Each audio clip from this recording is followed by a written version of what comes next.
And we are activated. But y'all know how we do.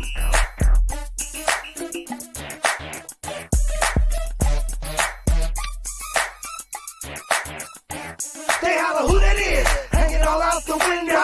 Some boys and they going off the endo. Where they from? DP's ball out on Miller Park. They go jump up in them scraper. See them coming up the block. Bill Clinton going dumb. All out the scraper. Stunner boys here.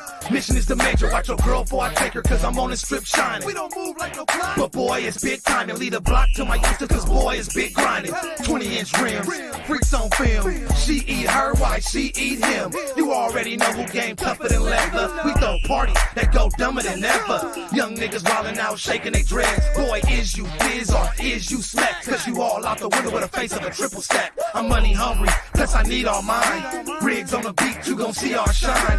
Why you think they call us a dummy foe? Cause we stunt and we stunt hanging out the dough. They holler who that is, hanging all out the window.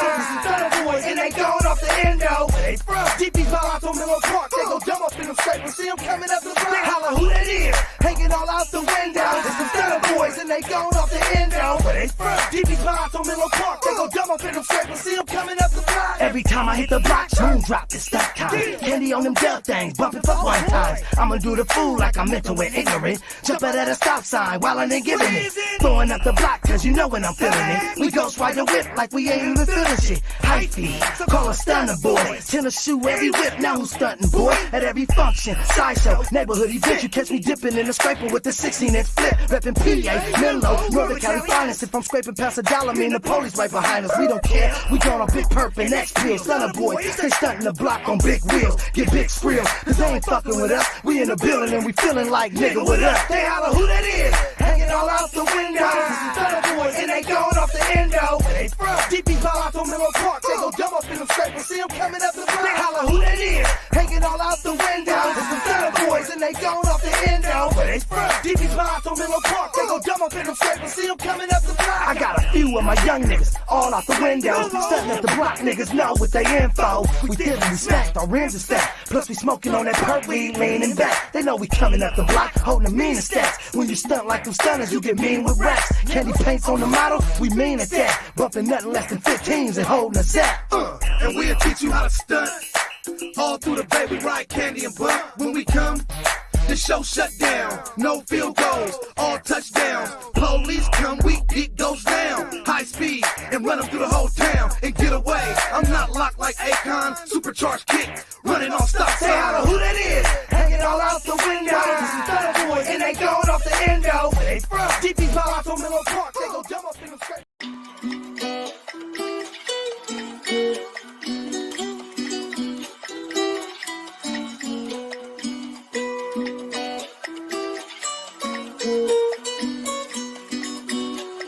Easily rigged is the best thing smoking.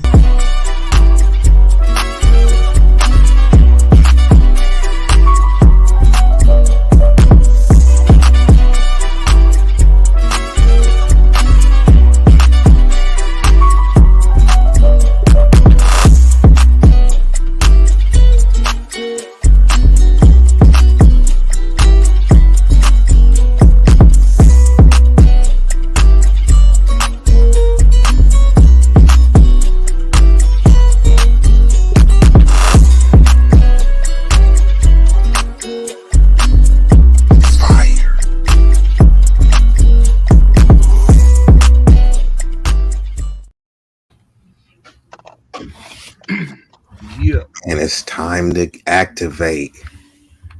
Easily rigged in the building, but let me go ahead and run this. Hold up. Let me get the jams right. There we go.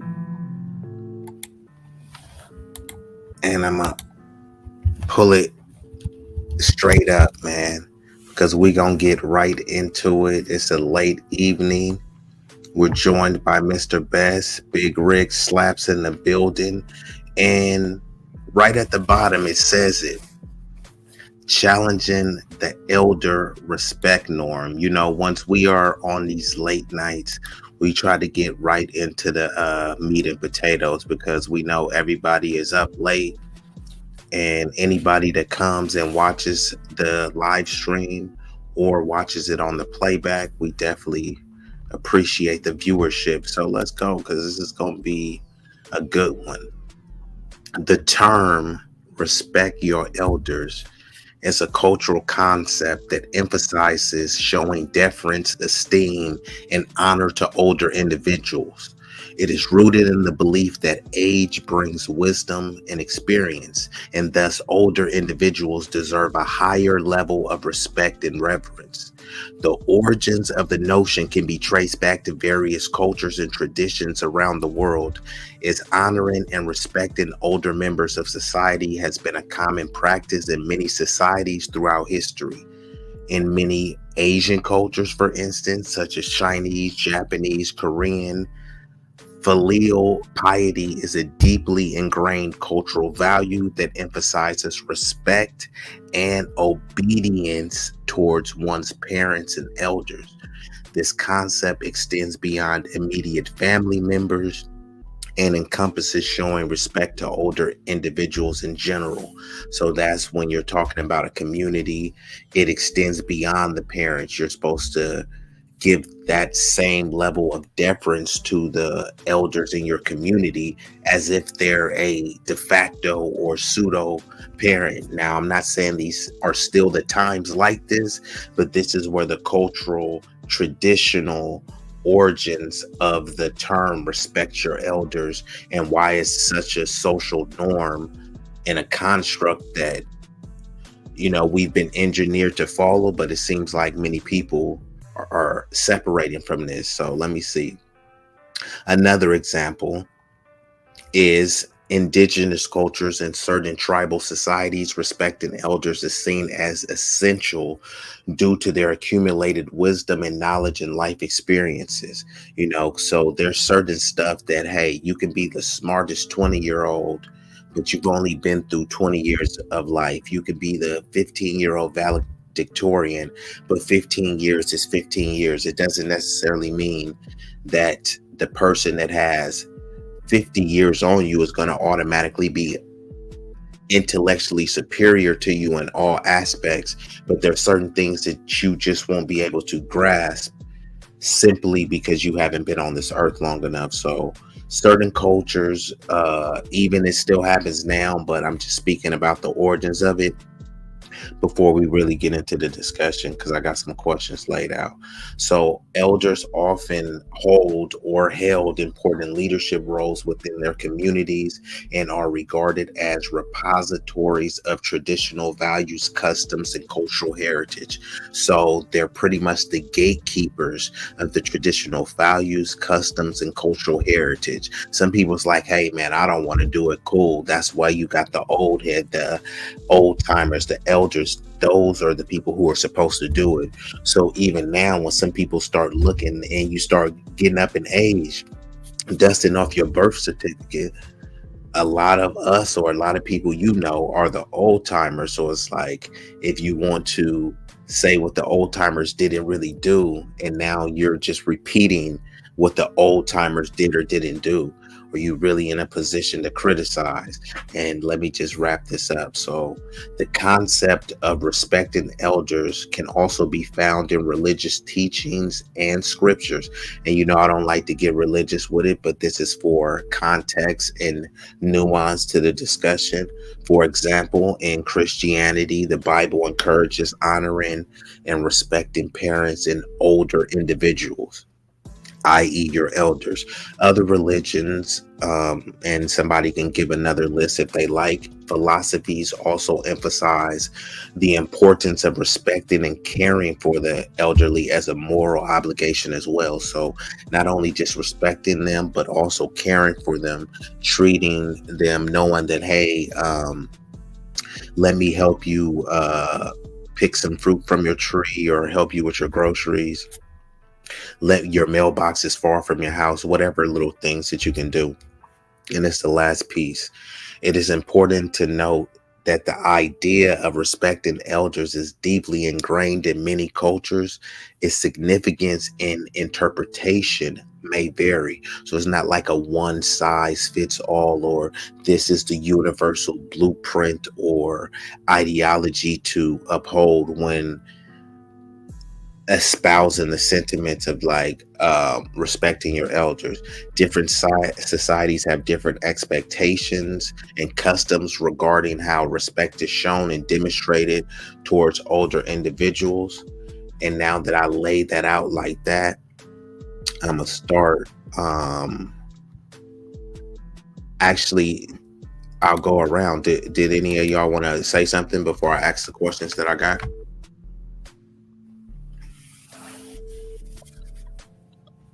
No, you can go with the question.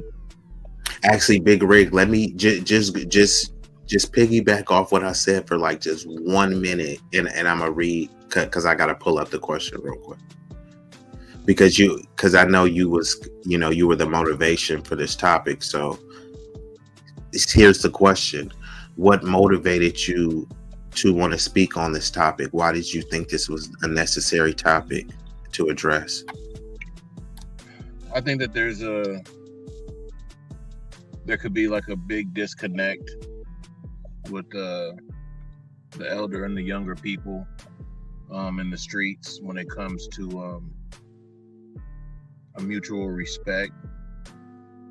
So I thought it'd be good to speak on it, see where people's heads were at on it. I think it's something that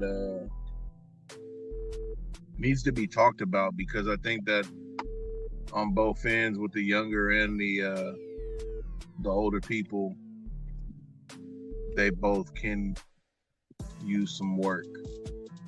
It's not a one person or one-sided. I think it's a mutual thing. They both can improve some things, and I think that would make better relations. And I think with better relations with the older and the younger people, man, because there's a lot of older people that are very wise and have very good information, man. It can stop you from crashing out, especially if they can, give you the information and you take it in. You know what I'm saying? Like, you got a good rapport with that person to where, like, you'll take what they say in and under consideration. You know what I'm saying? And that's all you really want. You're not trying to tell anybody really anything. You're just trying to give them some advice, and maybe they could look at it that way and take it under consideration, man, so they don't crash out. Because a lot of us have already crashed out, bro. We done been through it, you know what I'm saying? And if we see somebody that's kind of going that route, sometimes we just want to, let them know, hey, there's another way. But it depends on how you come at them. They might just be like, bro, mind your business, man. Don't worry about me. You know what I'm saying? So I just think that there's, it's just a good little topic, man, where, maybe we can put our heads together on that. Got you. Okay, so that was just the introduction. So I actually got the question pulled up. So let me see which one. Let me see which one I'm gonna go with right here. I think this one will be a good one to start it with. Let me pull this up one time. Bam. What? So I'm gonna go back to you, Big Rig, and then I'm gonna go to Mr. Best. What are some of the societal norms that reinforce the idea of respecting the elder? So, like I said, we're kind of conditioned and socially engineered that you gotta respect your elders. What are some of the kind of normal things that you do that kind of reinforce the idea? And I'm not saying like it's a good or bad thing, but it's just some things that you do. So for instance, I'll give you one. If you see an older person, and it's not only with an older person, but sometimes people will see an older or elder person and you'll say, "Excuse me, sir." And then versus a younger person, you may say, "Excuse me, bruh," or "Excuse me, partner," or something, "Excuse me, man," But if it's an older dude, you give him the respect and say, "Sir," or "Ma'am." And that's like reinforcing the idea of respecting elders. So do you have any other examples like that that are like societal norms that kind of reinforces that idea. So, another one is you ain't supposed to talk back to your mama. You know, your mama Well, being your mama. you just took my example. Oh, okay. My bad. I stole your thing. I'm gonna go ahead and mute up. Let me go ahead and mute. So yeah, that's like the major one is basically you don't talk back. You know, when it comes to an elder in conversation, you know, basically, and that's another reason why I brought this up, because you know sometimes they could be saying things, man, and they can be off. But the respect thing is for you not to try to question them or go, you know, back and forth with them. You know what I'm saying? And I just think that that's one of the things that the elders can, you know, work on. You know what I'm saying? Like, you don't know everything, and things that you do know at times it's different now.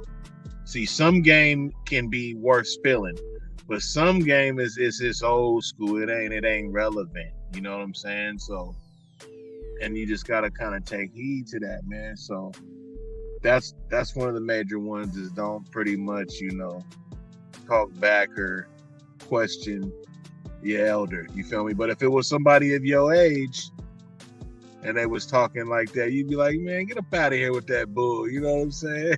Man, you think you know everything, man. Shut up. You Yeah, don't know what you're you gonna give them the business, but you gotta bite your tongue. You know what I'm saying? When it's and at the same time, they just as wrong as, you know what I'm saying? So, you know.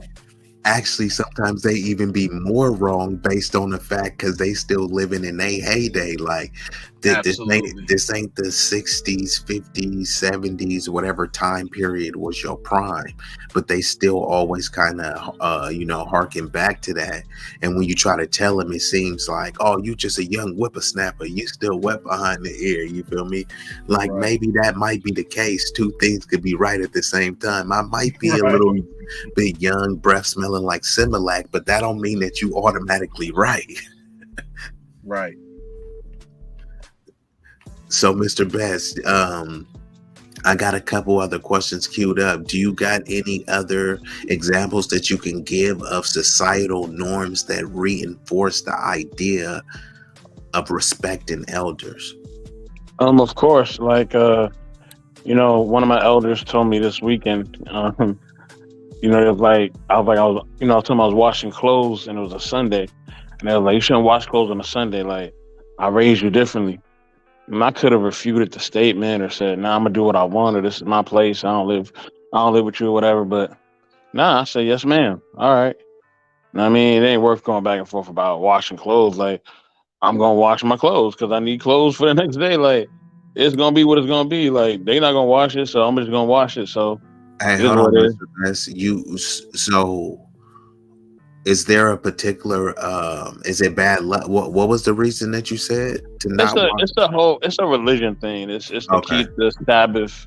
You're supposed to work on Sundays. Like, you're supposed to keep the Sabbath holy or whatever. But which I you know, like, I respect, and I even respect what they were saying. But at the end of the day, if my clothes need to get washed on a Sunday, Monday, Tuesday, Wednesday, Thursday, Friday, Saturday, it don't matter. You know what I mean? Like, I'm gonna wash them clothes. Like, I got work, you know, the next day, so they had to get washed. Like, it wasn't no type of.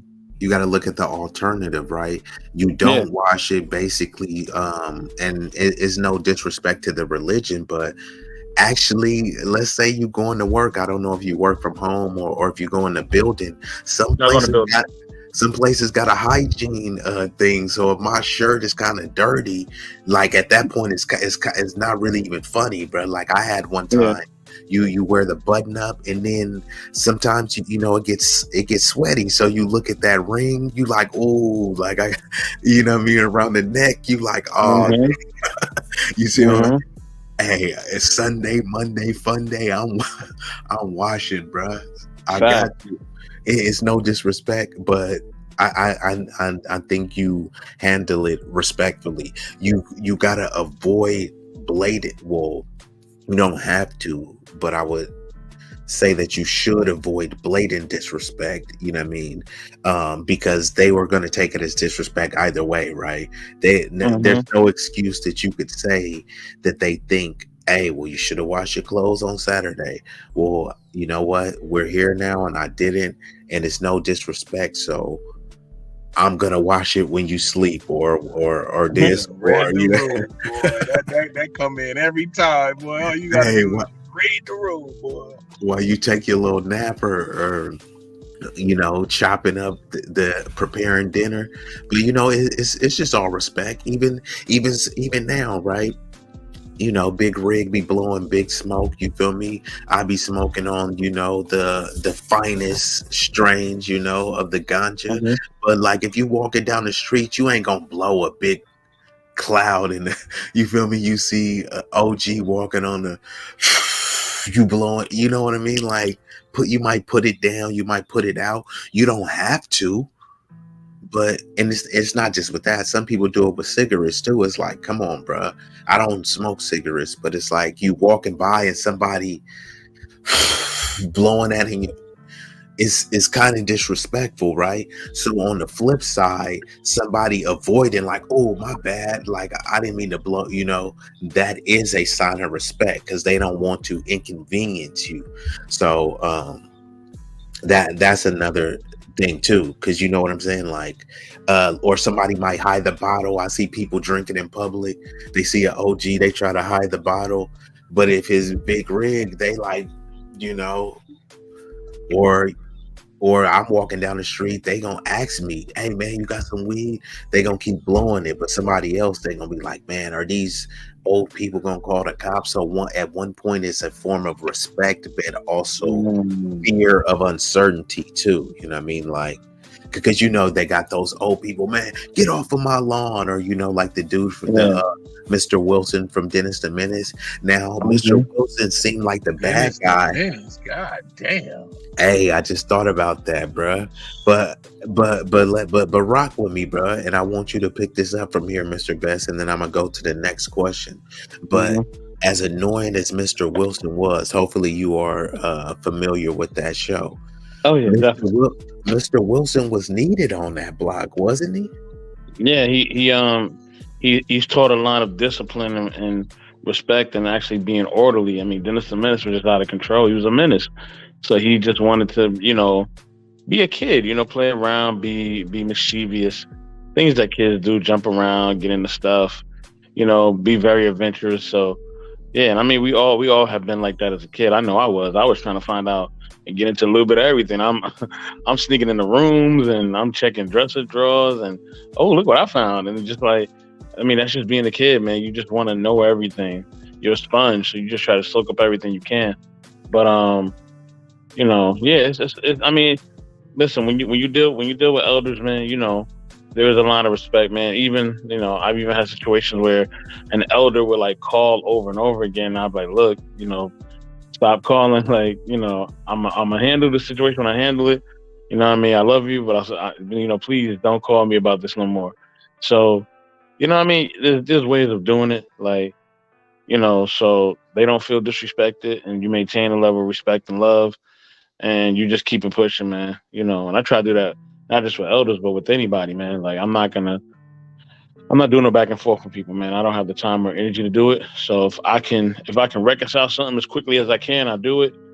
You need an apology? Okay, cool. I'll apologize. And I just try to make things, smooth over, so I can keep doing what I got to do. I'm focused on what I got to do, and I just keep it pushing, man. I ain't got no time to waste, or no time to be stagnant, or time to go back and forth with people. I don't have the time.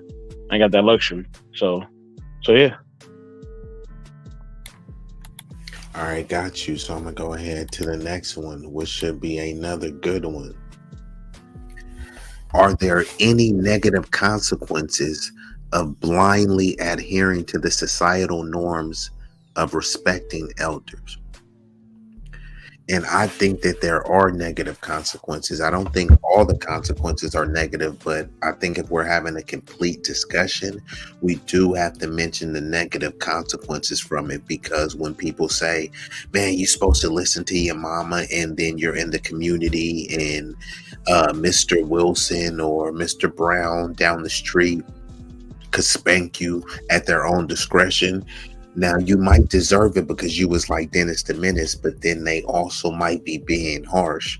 who was going to oversee the overseers, kind of like who was fact checking the fact checker. So there could be negative consequences when you're saying, look here, this person is the OG, the elder, whatever they say goes. And like Big Rig was saying earlier, if most of their ideology, most of their behavior is still based on how they grew up. Look, I'll give you an example. My mom, look, my mom, when I got my ears pierced, right, she would only let me get one because she thought that if I got 2 ear piercings, and this was at a time where, I'm just saying, like, no disrespect to like the the alphabet LGBT crew. My mom was like, man, that's what those people do, you know what I mean? And I'm not about to have anyone, associating you with that. And this because I got my ear pierced when actually I got my ear pierced, you feel me? I had to like go and sneak and get my other pierced. I'm like, nah, I'm getting both of them pierced. And it was like, nah, that wasn't happening, so I'm not saying that I had it was a negative consequence, but what I'm saying is I end up getting 2 anyways, you know what I mean? It could have been a negative consequence for me to just blindly adhere and say, you know what, you're right. Like instead of getting my my second ear pierce, I would have said pause. You feel me? No homo. Like, you know what I mean? That's pretty much what the insinuation or implication is. So but that's just one of the negative consequences. Sometimes you feel the pressure that is saying, well, this is my mom or this is my elder. I don't know if I want to kind of go against what they say. I don't want to disrespect them. You sometimes you think that not taking their advice is disrespect, But go ahead, Big Rig, what you got?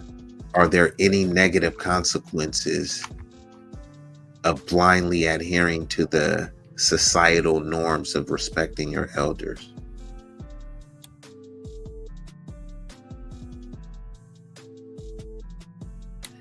And you on mute. Yeah, I think it depends on the situation. It can be negative, but that's why, like I say, there's like 2 sides to it. You know what I'm saying? I hear what you were saying, and that's true, but it's 2 sides, man. I don't want to just say, yeah, you know what I'm saying? Yeah, and just so we're clear, I didn't say there wasn't only negative consequences. No, I understand that, but you did agree that there is. Correct. Right. So and I agree the same thing, but I'm just saying that it's not only negative. Right, and it just depends on the situation. Yeah, exactly. Because of the example that you gave, like, you know what I'm saying? So it just, but yeah, for sure though. But that's why I wanted to speak on it. You know what I'm saying? Got you. Yeah, so of course, let me see. We got Eso Hopeful in the building, and then we got Ruthless talking about he got smoke from me. Hopefully you got something legitimate, you feel me? If you on some troll stuff, then I'ma just have to, you feel me? I'ma have to drop you. It's elder, OG or not, Ruthless OG, Ruthless elder, you feel me? But I'm saying you got smoked. I mean, be careful because you might get smoked. What's up, Ruthless? What's happening? Ruthless coming in. He popped up. Oh, shit. He popped up like Candyman. What's up with it? Yeah, man. I saw you in the chat the other day, right? And yeah, I really thought that was unnecessary. You telling this lady E that I'm tricking her, fly her out and shit. I never met her in person or never insinuated any of those type of things. And you're calling me a trick, and like, nigga, like, damn, you don't know me like that. I don't never disrespect your name. I'll say you call you something I don't know, and that's I got proof, right? Because that's the one thing I don't do. I don't just go around throwing smell on dudes in the chat, right, and not tell them to their face. Like I don't know that. I don't know. We So just you want me to call you a trick? You want me to call you a trick right now? I mean, I can do I'm that. just saying if you just saying it because you don't like me, say it like that. But you telling a bitch, oh well, Rufus gonna fly you out, and trick Rufus. I mean, what that got to do? What that has to do with the conversation?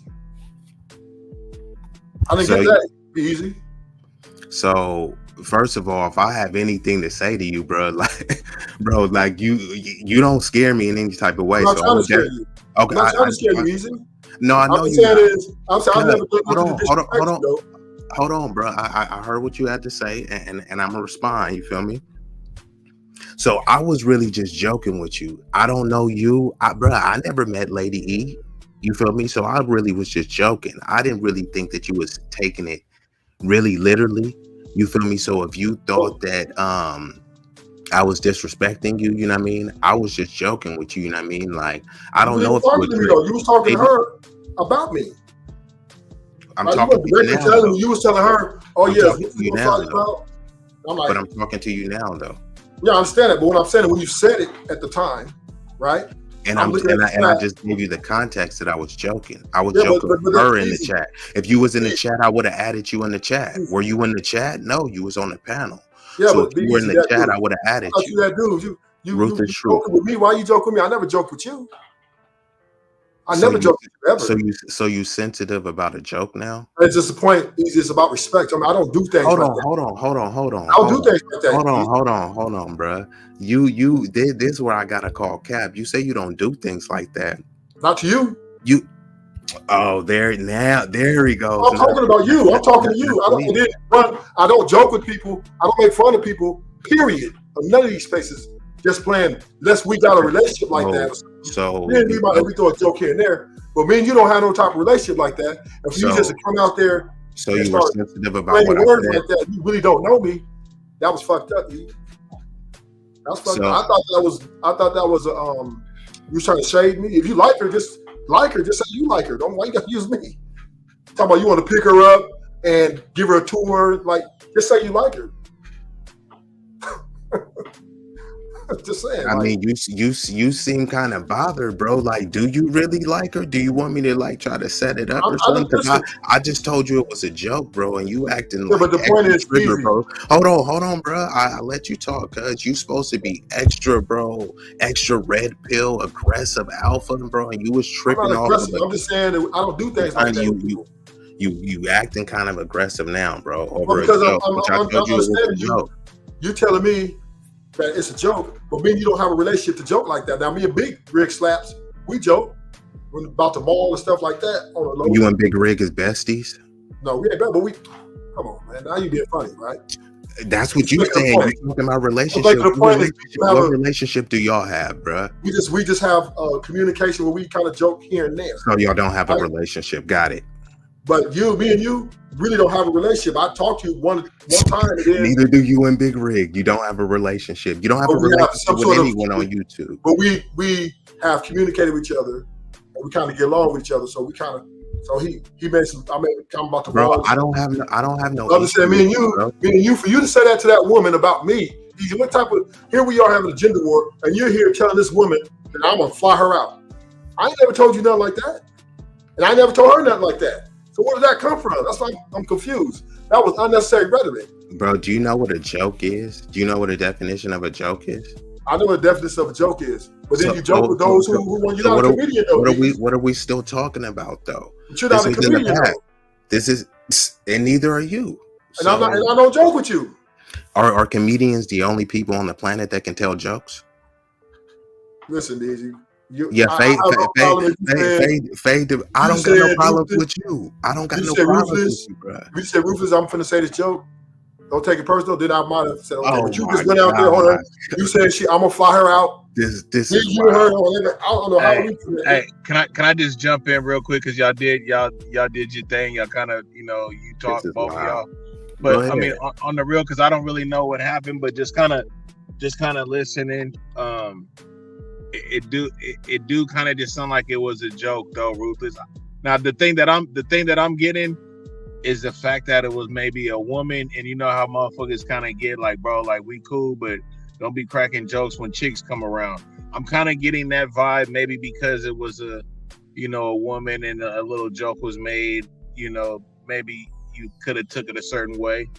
That's kind of what I'm picking up, but I'm also picking up that it was just a joke. I don't think E or anybody took it as you really trying to trick off, or you know what I'm saying. I don't think, because I probably would have said something like that. And yes, we have joked before. Like, I don't know what the context was or anything, but I say shit just out of the blue, just, you know what I'm saying, to get a couple of laughs sometimes. And we just be acting lit in the chat, bruh. My boy John, you know the type of stuff I've said about John in a joking manner. Now, I do understand and I do agree with Ruthless, right? Like if you haven't built like a certain rapport or something like that, right, you think like, oh, bro, why is this person joking with me? Like we ain't on that type of level, you know what I mean? Right. But I didn't think that the joke was that right, serious or that severe. That's why I continued on with it. Plus, I didn't have no issue with them. So I didn't think that you would take it as serious, because right, I've never had an issue with you in the past. So I didn't think it would be, because that kind of takes off the joke where I call Big Rig and text him like, hey, Big Rig, I'm about to tell a joke about you on YouTube. No disrespect. Right. I love you. Like, that's even cornier than telling the joke. Right. Now, if it was malicious, bro, I would have directed it to you directly. We would have had a conversation just like this, because you don't know me, I don't know you. I have no reason to hate you or hate on you. Even if I disagree with you, like, bro, you entitled to your opinion and perspective, bro. So it's like, I'm not trying to really go back and forth. All I'm just saying is, it seemed like you is, you came up here going back and forth. Yeah, but I'm just because you said what you said though. You and her was having a conversation, right? And then you threw me in there. Did you hear anything that I said? For reason, hold it easy. You threw me in there for no reason at all. That was not even necessary. Talking about I'm gonna fly someone out. And then, bro, is this red pill? Then you just call me a trick. Is this red? That is not something. Red pills right now. That's not no red. I'm not no red pill. What you talking about? You know what I'm saying? I'm just saying. I don't play with people like that. I don't do it. Hold on. Let me jump in, right? As the mayor of knowledge relations, right? The mayor, you have the floor. My bad, bro. No, you good. Look, ruthless truth, man.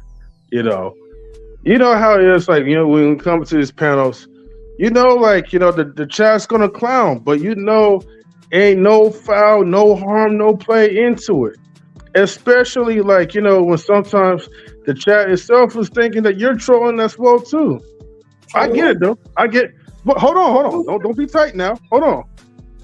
I'm trying to be relatable to you. All right, but trolling who though? I said when the chat thinks that you're trolling when you come on these panels, talk about the red pill ideologies. So of course, red pill ideologies. Okay, whatever, right? The point is, right? I get that, most men are going to feel tight in a certain type of way. Look, I joke around, B-Eazy jokes around, Riggs jokes around. Look, we all joke around, with the people that come on the panel and the people come in the chat. We ain't putting nobody down. We ain't trying to clown nobody, but that's just the way, how the network is, And if people get to a level where it gets disrespectful, then we all check each other on that. M3, I understand what y'all do, right? But me and B-Eazy don't have that type of relationship, right? We already talked one time in the debate, and then he's on there like I said, M3. I'm not trying to cut you off, Ruthless, but I think it's more the fact that it was a woman. Maybe the word. I don't care if it was another nigga. I don't care. I know, but the kind of the way it's getting drug out though. That's the only way I can kind of feel where you're coming from, because we literally should have already moved on from this, bro. You know what I'm saying? You're sensitive about jokes. I won't even mention your name, because I don't even know you. That's my point, Eazy. That's my point, Eazy. You say you just don't know me. We already kind of feel me or something. But we already agreed upon it, bruh. Like you still trying to drag It was it out. a joke. I Some need got second and taken Hoover, wrong. that's what I How do say. we resolve it? How do we resolve it? How do we resolve it? Like, we Bruh, put it out. he wants us to, bruh. You be on I'm Fight just saying, Club. Eazy, you ain't I'm not coming out about to saying, Eazy, you ain't come out and say, man, you know what, my bad. You just keep saying, well, I was joking, and you're justifying your actions when they were wrong. Okay, so now I know what you're looking for. You just So want now him you to wanna apologize. apologize. Wow. So Yeah, so well, I'm just saying man. though. Wait. It took you how long to say that? Cuz Eazy, you should, but you older. You should know that. I would do it immediately to you. No. My bad, but Eazy. hold I was on. online. You want me to Bro, apologize that's for a it. joke? You want me to apologize because you It were wasn't, but Eazy, sensitive that was over not a joke. That was not. You telling a woman I'm a trick and fire out? That is, what kind of fucking joke is that? That's Bro, not a joke. You literally be hold on. You literally be on the fight. I've seen you, nigga. You be on Fight Club panels and all of these panels where they yelling and bickering. And I seen you in the chat saying way worse than that. I don't go in the chat. And that, You lying. Eazy, you lying. I don't go in the chat on Fight Club. But you be on the panel. Do you one time? not be, only one time. And in that one time, and we speak about the topic. I don't be on there. You know, that was about the topic. Now I did have a beef with you the other day, right? That was about the topic. Other than that, I don't be in chats trolling people. I don't do that. You don't be trolling? Yeah, you don't be in the chat. You be on panels trolling. No, I don't. I'm speaking about the topic. Okay. Yeah, you're trolling about the topic. Only come on a few panels.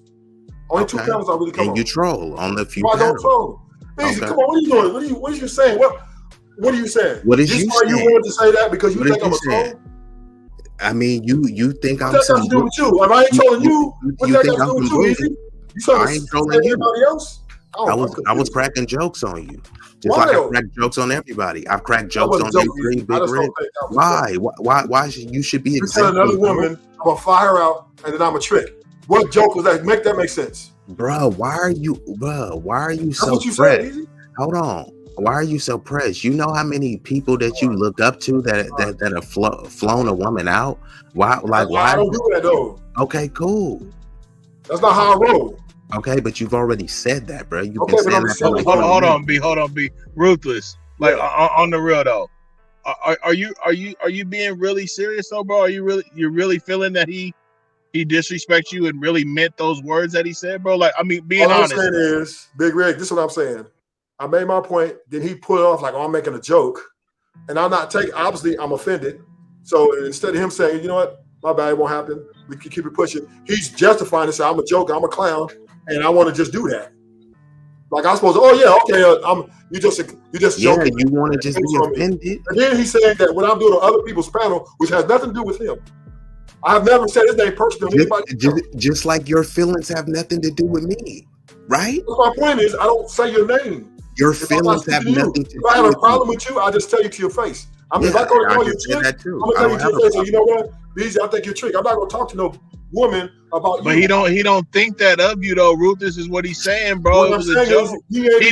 Hold on, everybody. What's the hold on sound effects at? Hold on. I got you because this is going off. Yeah, it kind of is though, bro. Hold on. If it's up, then it's stuck, man.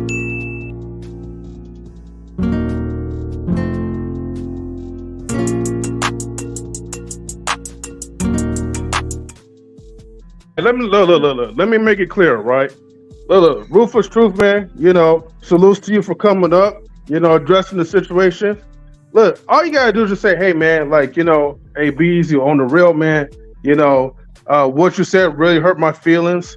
And, you know, if you could acknowledge that and just see the apology, then that would have been cool. That would just been straightforward to the point. B-Eazy probably would have been humble enough to say, oh, you know what, my bad, homie, or whatever, you know, and then that would have been it.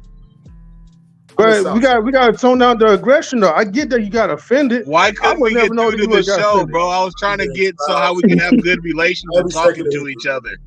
I'm gonna let it go, Big Riggs. I'm gonna let it go. I ain't gonna say nothing about it. I ain't gonna say nothing about it. But I'm gonna say this though. I'm on 92nd and Hooper, South Central. Anybody wants to come down and tell me to my face? No. We ain't about to pull up on nobody, all right? Look, Ruthless. That's all I'm and saying. Don't you jump and don't jump off the panel while I'm talking either, bro. Cut that out, bro. You Come on, man. I'm just saying. I know, but look, bro. They think they're just so safe in these boxes. When you think, but look, you know how when we first kind of started fucking around, right? What if I just threw a hard left though, bro? I was like, hey, bro, don't be talking to me like that, bro. I'd have been like, okay, Big Reg, you got that. But it wouldn't have been a little bit of off though, bro. Wouldn't you been like, damn, man, bro, kind of tripping? No. You wouldn't have thought that, bro. Big Rig Slaps, you know I did pen time from the highest levels, right? I understand. If a tell me, hey, man, I don't like you to talk to me like that, I'm gonna honor that respect, man. I'm gonna say, you know what, you're right. And I told the homies many times, don't fucking play with me. And they okay, but let me ask you this. I know what it is to respect people, man. I don't go around saying things to people, especially I don't know. And if I got a problem, I'm going to nobody disrespect. Oh man. Okay, hold on, B, and hold on, M3. Okay, so like you said, right? You said you done did the time and everything. Okay, I've been in the same boat, bro. I know the whole respect level. We didn't know each other, and we still kind of lightweight goofed off. So why would you take what this man said, bro? That's why I said I'm thinking you more because maybe there was a chick involved, and maybe because the word tricking, and maybe it didn't sit right with you. But bro wasn't really thinking that honestly of you. It was a joke, bro. We ain't at the mall. You ain't at the mall doing however we do or whatever, nigga. We just bullshit. You know, I mean, I'm just keeping it 100. Like I don't like to see like I don't like to just see what happened. We at the mall right now? Yeah, we at the mall right now. You feel me? So like, you know, I just don't like to see like silly shit, bro. Like taken out of context, bro. Like that was, bro. I know, and I don't even know B. I ain't met B-Eazy in life, but I know fucking with him and communicating with him. I know how bro was just probably just bullshit, and he told you that, bro, from the get. So I just think it was the whole communication thing from the way everything started. I think like M3 said, if you would just been like, hey, bro, you kind of whoopty wop, he would have been like, hey, man, I didn't even mean it that way, man. It was just a joke. But it's just, you know, we got to learn how to really talk to each other a little bit better, bro, because it's really about energy, man, when we men and we speak to each other. And that's why I was just trying to put myself in your shoes and maybe how you could have took it. Because when you guys first started talking, because I wasn't there, I don't know. I knew it was a joke, bro. I know this man ain't gonna lightweight just tell you that and be like, hey, this is what it is about you. Fuck no. The motherfucker was in there bullshitting, being funny in the chat, like, you know what I'm saying? Sometimes we just do shit just to keep it live, bro. Crack a couple jokes, whatever, like. But I'm just saying, though, bro, just to take it real like that, I just would really hope you really didn't feel that this man was really trying to disrespect you, bro. I don't feel he was trying to respect me. Clearly he joke, did. Though. Yeah, clearly, but like we I didn't get that. It's all good though. I'm letting go. I'm done with it. Yeah, we gonna move on, bro. Because it's all right. Well, we just move on from it. All right, y'all have a good night. Nah, you can stay up. I mean, he could have stayed up. You know what I mean? Yeah, you could have stayed up. You could have said something on the topic, nigga.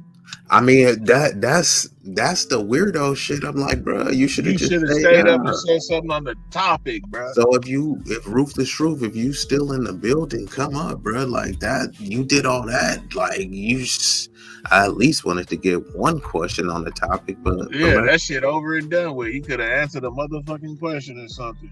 Yeah, but like I said, man, challenging the norms, you know what I mean? But like I said, man, I don't really trip. I don't get flustered or I don't get mad or personalize things because people be joking about me, bro. When I be going on panels and stuff, you got people saying good stuff. You got people trying to roast and crack jokes. And man, I got a joke cracked on me the other week when we was talking, bro. And the girl said that Cookie said that, you know what I'm saying, she had a dream and left her body. You feel me? I said I had a dream, and bro was like, "Oh, Rick, don't say you left your body, bro." You know what I'm saying? I'm like, "Nah, man, you would have needed a crane or something." You feel me? Like, you know, it's jokes, bro. I ain't gonna be like, "Oh, bro, I don't know you. Don't be cracking on me." You feel me? Like, I crack on people, so I don't mind getting cracked on. You know what I'm saying? Now, I ain't just gonna let you just sit up here and just disrespect me and dog me the fuck out. You feel me? That's out. But like, you know, if we gonna shoot the shit real quick or something, I ain't mad. I could shoot the shit. You feel me? Like, I got jokes. You know what I'm saying? So, I mean, shit. got you. Yeah, but let me go ahead and pull this up one right here. So how can we encourage a more nuanced and critical approach towards respecting elders?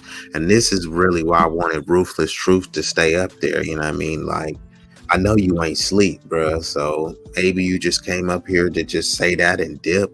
Literally, bro, he was saying so much stuff, and I wanted him to chime in on the topic. You know, you feel me? That's what's ironic. You feel me? You thinking like somebody hating on you, like, cuz I don't know you, just like you don't know me. And if you come back up, everything that I'm saying now, I'll say to you. You dropped down so quick, I didn't even get a chance to say something. I didn't mute you or nothing. I was just letting you talk. Bruh, I didn't know you was extra sensitive like that. You feel me? I wasn't trying to like disrespect you. You feel me? I've made some jokes, you know, that let's just say that some people would say are controversial or what maybe seem harsh, but like when we're men and we're supposedly alpha and red pillars and all this stuff, it just gets weird, bro, because it like it's nose holes barred when people are trying to crack jokes on me, and I'll just come back with the same fire. I do understand and respect that. Hey, you may not know this person, you know what I mean? But like when you come to a certain platform, it's like you kind of know what you're getting, right? It's like if you go to a sideshow, you already know you're going to be seeing a bunch of cars swinging and somebody like, hey, little mama, you feel me? Like, you may not want that all the time, but as soon as you go into that environment, you kind of know what's expected, right? So you go to a certain platform, you know that there may be some jokes, some little trolling, some debates, some things popping off on the panel and the chat that, you know, you may or may not be accustomed to. Like, so I just think in this day and age, we've all been on YouTube and all of these panels. Every panel I go on, somebody got something negative or positive to say. So tying that into the discussion, we do need to be more nuanced, because like M3 was saying, like, bro, when you come in on a 10, I can't just reduce myself down to a 5. You come in on a level 10, now I got to go to a level 11. But that's how you came in. You know what I mean? And sometimes me and Big Rig may need to talk about something. If I come in, yeah, nigga, sit down, bro. I need to talk to you. Like, come on. It's over. We ain't gonna be able to talk. Yeah. And then you want to tell that nigga to chill the fuck out, bro, and get at me in a little bit when you can talk right, nigga. You know what I'm saying? Like, straight up. And it's like, even if, let's say I was in the wrong, you got to get my perspective to know that I actually thought I was in the wrong. And I may explain and say, look, this is why I did this. Oh, that makes sense. So now even you don't think I was in the wrong. But if you come in extra hot, now we both gonna be in the wrong, because I'm gonna escalate it and just look for a reason, like, he ain't trying to have a serious discussion. And then sometimes you might be already looking for a reason, like a confirmation bias, to say, see, already knew, you feel me, he was hating on me, you know what I mean? And this kind of happens with our elders too, you know. Sometimes they come in so hostile because you think that, hey, I already know better, or you should know better, man. You not a little kid, but you ain't a little kid either. And I ain't your kid, so don't try to talk to me like your kid. And then, you know, there's a point in age where you shooting hoops with your kid and you beating your kid. And then there's that time where your kid is like banging 3-pointers on you from every corner.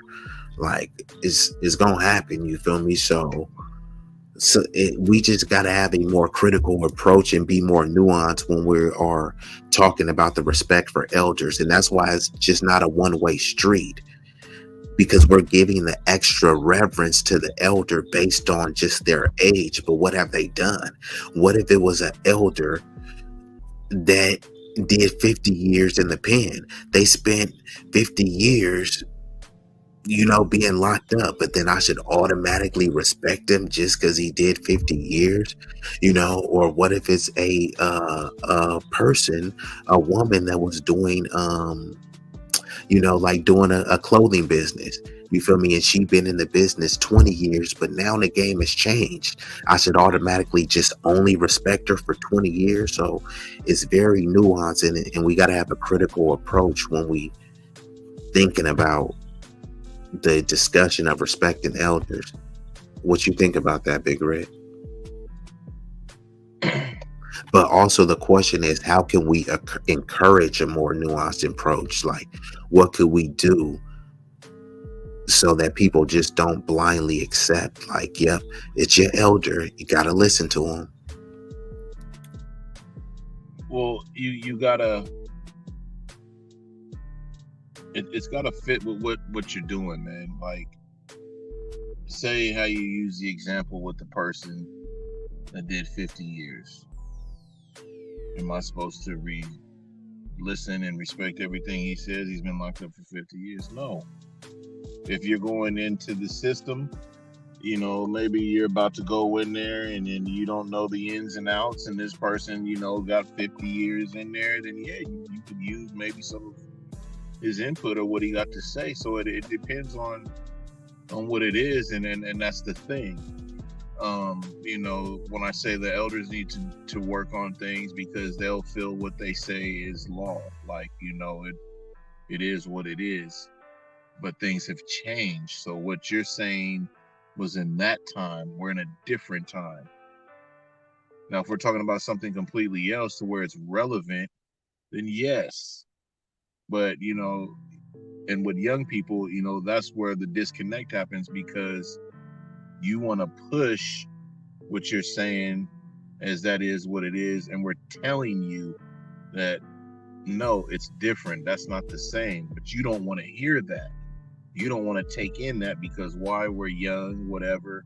You know, you don't want to take none of that under consideration. You've been there, done that. Which is true in a lot of things. We've been there, done that when it comes to our kids, you know what I'm saying? When they try to do slick things or whatever, or say it's something in the refrigerator, you know, it's only 3 of you guys there.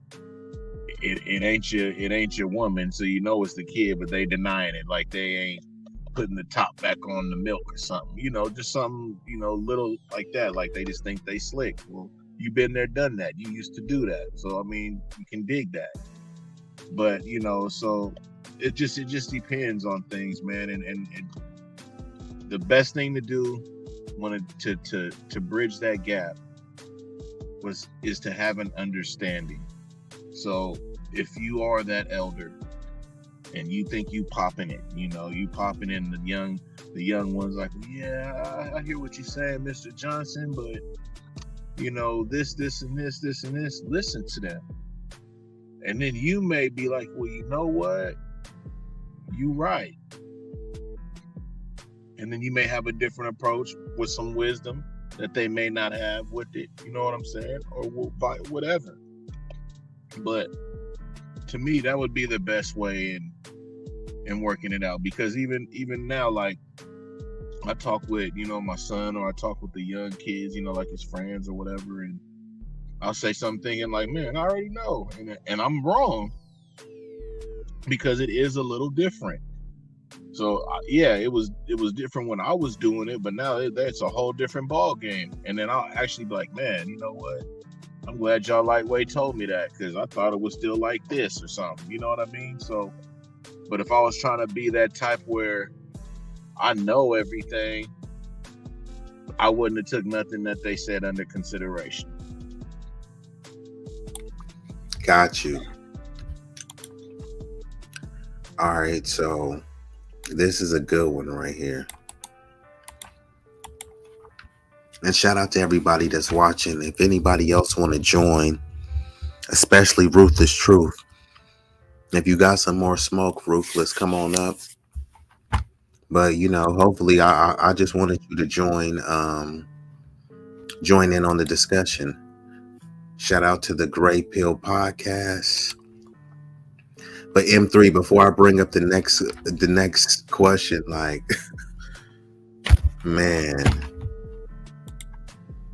you. Oh, say that again. For some reason, it got cut off. Oh, I said I'm going to bring up the next question, but did you have anything you want to chime in? Actually, hold on. Before you do that, I gotta hit somebody with thanks, because Ruthless Truth came in with the drama. So anybody that survived that. You are now tuned into another installment of Easily Rigged. This broadcast will be uncompromising, unfiltered, uncut, and unrehearsed. Your support for the program is immeasurable. Thanks to everyone that has contributed to our growth, you are appreciated. B-Eazy Dat Dude, Big Rig slaps 2 of the dopest to ever do it, you feel me? Put some respect on their name. Enjoy the broadcast.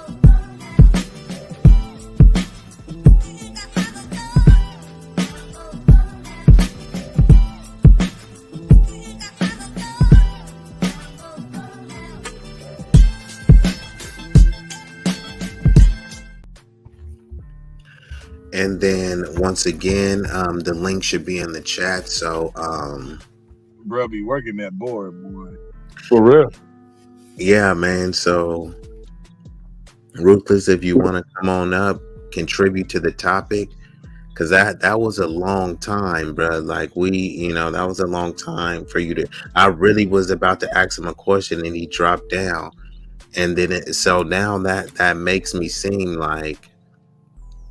And everything that I'm saying now, let me just do this disclaimer, bro, because I don't know what type of cats, y'all think that y'all are dealing with, or I'm just speaking for myself. So let me just put this up. Please be advised, the opinions of our panelists, guests, and chat are not necessarily the viewpoints of knowledge in relationships. Not M3, Mr. Best, Big Rig. This is B-Eazy and only B-Eazy talking. I don't know what type of cats that y'all usually be dealing with in this internet world, but when I have issues, I deal directly. So Ruthless Truth, I am talking to you. You can come on up, because I was just thinking about this, bro. I was in the chat making those jokes live. So are you saying that you went back and watched the playback and then you read, oh, B-Eazy was joking in the chat, or B-Eazy was why you didn't call out the disrespect in real time? Usually everybody I know is able to see the comments in real time. I was going on and on, joking. I've called M3 some jokes that may have been controversial, may have been touchy. He never seemed super sensitive about it. Big Rigs, people have done the same thing, vice versa to me. Look, hey, you're right. I don't know you, but I don't really know Lady E like that. You feel me? Like you said, I haven't met Big Rig in person yet. You feel me? We gonna pull up to some car shows this summer, but he was babbling on, talking about, man, me and Big Rig have a relationship. And then I broke it down. And then what did he determine? That y'all don't even have a relationship. Oh, yeah, but we talked. Oh, yeah, but y'all don't have a relationship. So you was like babbling, explaining, and then you dropped down. And because I don't have no issues with you, but you was saying that you really wanted to come up here. And now you ain't even in the chat. You didn't even want to watch the show. You only want to came here to get off what you had to get off on your chest. But you didn't get it off when I was doing it live. That's almost like somebody talking smack to you in your face. You go home, pump your chest up, look in the mirror, and then you come back and, man, remember that one day? Huh? I forgot about that, cuz. Like, you literally was holding on to this. So that was a little bit weird, bro. So if you want to come back up and join the topic, but that definitely was weird, bro. So it's like, and this the last thing I'm gonna say on it, cuz don't start dropping like cities and neighborhoods and act like you really like that, bro. You feel me? Maybe you are, but like whatever time you did, it doesn't really matter. You feel me? Because I could drop an Addy too that you can pull up too. Come on, bro. Come on. Leave that shit alone. No, I'm not, bro. I'm not. I am leaving it alone, bro. Like, just let me. Hold on, bro. Let me just. Yeah, I'm just saying. Let me finish my statement, bro. Like, so, like I was saying, don't be doing that, bro. That's what I'm telling him to leave that alone, bro. I'm not encouraging any of that type of stuff, but like, bro, certain stuff can't just be said and just like put out there and not be unchecked. You feel me? So that's all I'm saying. And nothing I even said was out of pocket, bro. If anything, he was out of pocket. I let him say everything he had to say. Didn't mute him or anything like that. So I feel you, but that man ain't up here no more. He said he over it. He said he passed it. He dropped down. You know what I mean? It is what it is, man. Let's rock on, man. You got a great theme. You got a great topic, bro. You know what I mean? Do your show, man. Don't let that shit deter you, man. Like, for real. Don't let the shit deter you at all, bro. but it didn't deter me. Like, you making it seem like it deterred me. I'm just making a statement. I'm about to carry on with the show. Like, it ain't like I'm rattled or anything. Like, I'm just saying, like, you're trying to like police it when I'm like, bruh, just let me say what I gotta say. Just like I let him say what I gotta say. So, but I'm gonna move on with that. But it's like, cause you. No, I'm not trying to police you, bro. I ain't trying to police nothing. I ain't trying to police you at all. Yeah, you know, because there's no disrespect to you or the panel. I'm just saying, I just wanted to be very clear. And going on future, I won't make any type of jokes with anybody because I don't want them to be perceived. I mean, of course, y'all, but I don't want them to be perceived. And you were right, M3.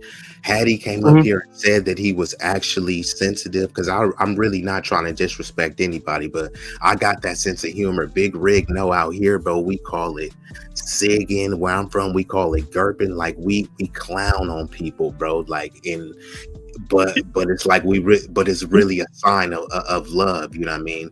And, you know, maybe it can be misinterpreted. So I'm just saying, like, for anyone going forward, if you thought I ever offended you, it definitely wasn't intended. And that's just on behalf of knowledge and relationships, because, you know, whatever I say and do on my time, you know, I'm not just gonna like try to do that on the platform, you know. But no, I feel you though. Actually, I was gonna like tell like a quick story, right, from this guy I know from the Midwest, right? And Bess, he knows him as well too, though. You know, this guy was telling me a story, right, at a time where it was like this racism that was going on based off the N-word. Salute the KMA. Hey, sister. Yeah, salute. Where, like, you know, at one point, you know, a couple of white folks felt like it was comfortable to say the N-word. Now, of course, you know, like in the Bay Area, and he broke it down to me, right? Because, you know, some people got offended. A lot of people did. But they're from the Midwest or they're from the East Coast. Most people from the West or whatever, or like from the Bay, I'll just say specifically, you know, they'll be like, oh yeah, like that's my you know, my N word or whatever, or they'll give them permission to say that word. So since there's a level of comfortability, that person is ignorant enough to not know that, hey, you can't freely say certain things around with certain people. You know what I mean? And even me and Mr. Best be having these conversations as well too, though. Although most things I do disagree, but it does make sense as well at the same time as well too. So I don't totally dismiss it. The point is, you know, unfortunately, everybody is different. You know what I mean? Everyone, you know, is ignorant to some things. Everyone could be, you know, sensitive to certain topics or whatever, or certain points or whatever, but you know, there's still, no matter what, you know, has to be a level of communication and understanding, you know, and that's the point that, you know, I was going to make. But also I was going to really chime in about the topic though. Actually, that's the perfect segue, because the question on here actually says, and then after that I'm gonna go to Mr. Best. It says, how can we encourage a more nuanced and critical approach towards respecting elders? And that's exactly kind of why you know, I just had the little diatribe, you know, because I was tying it in to this question, and then it like literally just happened, so the things was doing that. But we do need to have a more nuanced discussion, because you gave a great point. Some people may be desensitized to the N-word out here, and then you get around some down south people, you can't just expect, oh man, my other black friends, they don't get mad when I say the N-word. Yeah, but you can't try to project that onto every other black person. And just because someone say, hey, when you said I was offended, right, that doesn't necessarily mean that I have to respect your feelings, right? You know, because now, you know, maybe you should, but maybe you should, because now it starts getting into the subway stuff, right? Where the dude got, you know, some Marine choked him on the subway because he felt uncomfortable. You know what I mean? Like, if we start getting in a place like that, then you know, like where are we gonna go with it? So how can we have a more nuanced and a critical approach when it comes to like respecting elders and respecting one another and these types of like heated discussions so they don't escalate? I think certain things. Go ahead, M3. I'm sorry. No, I was gonna say, well, my thing is this though, because I have a different mindset when it comes to to my elders. Of course, it's hard to really carry a certain level of energy that you'll carry with, like a peer. Something like what Big had said like earlier, and it's like you kind of want to bite your tongue, even though you know that what they're saying is off the wall. But at the same time, it's like, sometimes the elders, in my opinion, I feel like they should have a sense of humility to at least be corrected by a younger person. Not saying that the person has, wisdom, because, they have, older people have the experience. But because, as an older person, you may not be able to catch up with the new times. You may not be king, of what's going on. It's almost like, okay, if you had a phone, but you never updated it, a lot of your apps is going to crash, because you're not really being aware, or you're not really taking the time to actually understand what's going on around the world currently, as much as like the young folks are.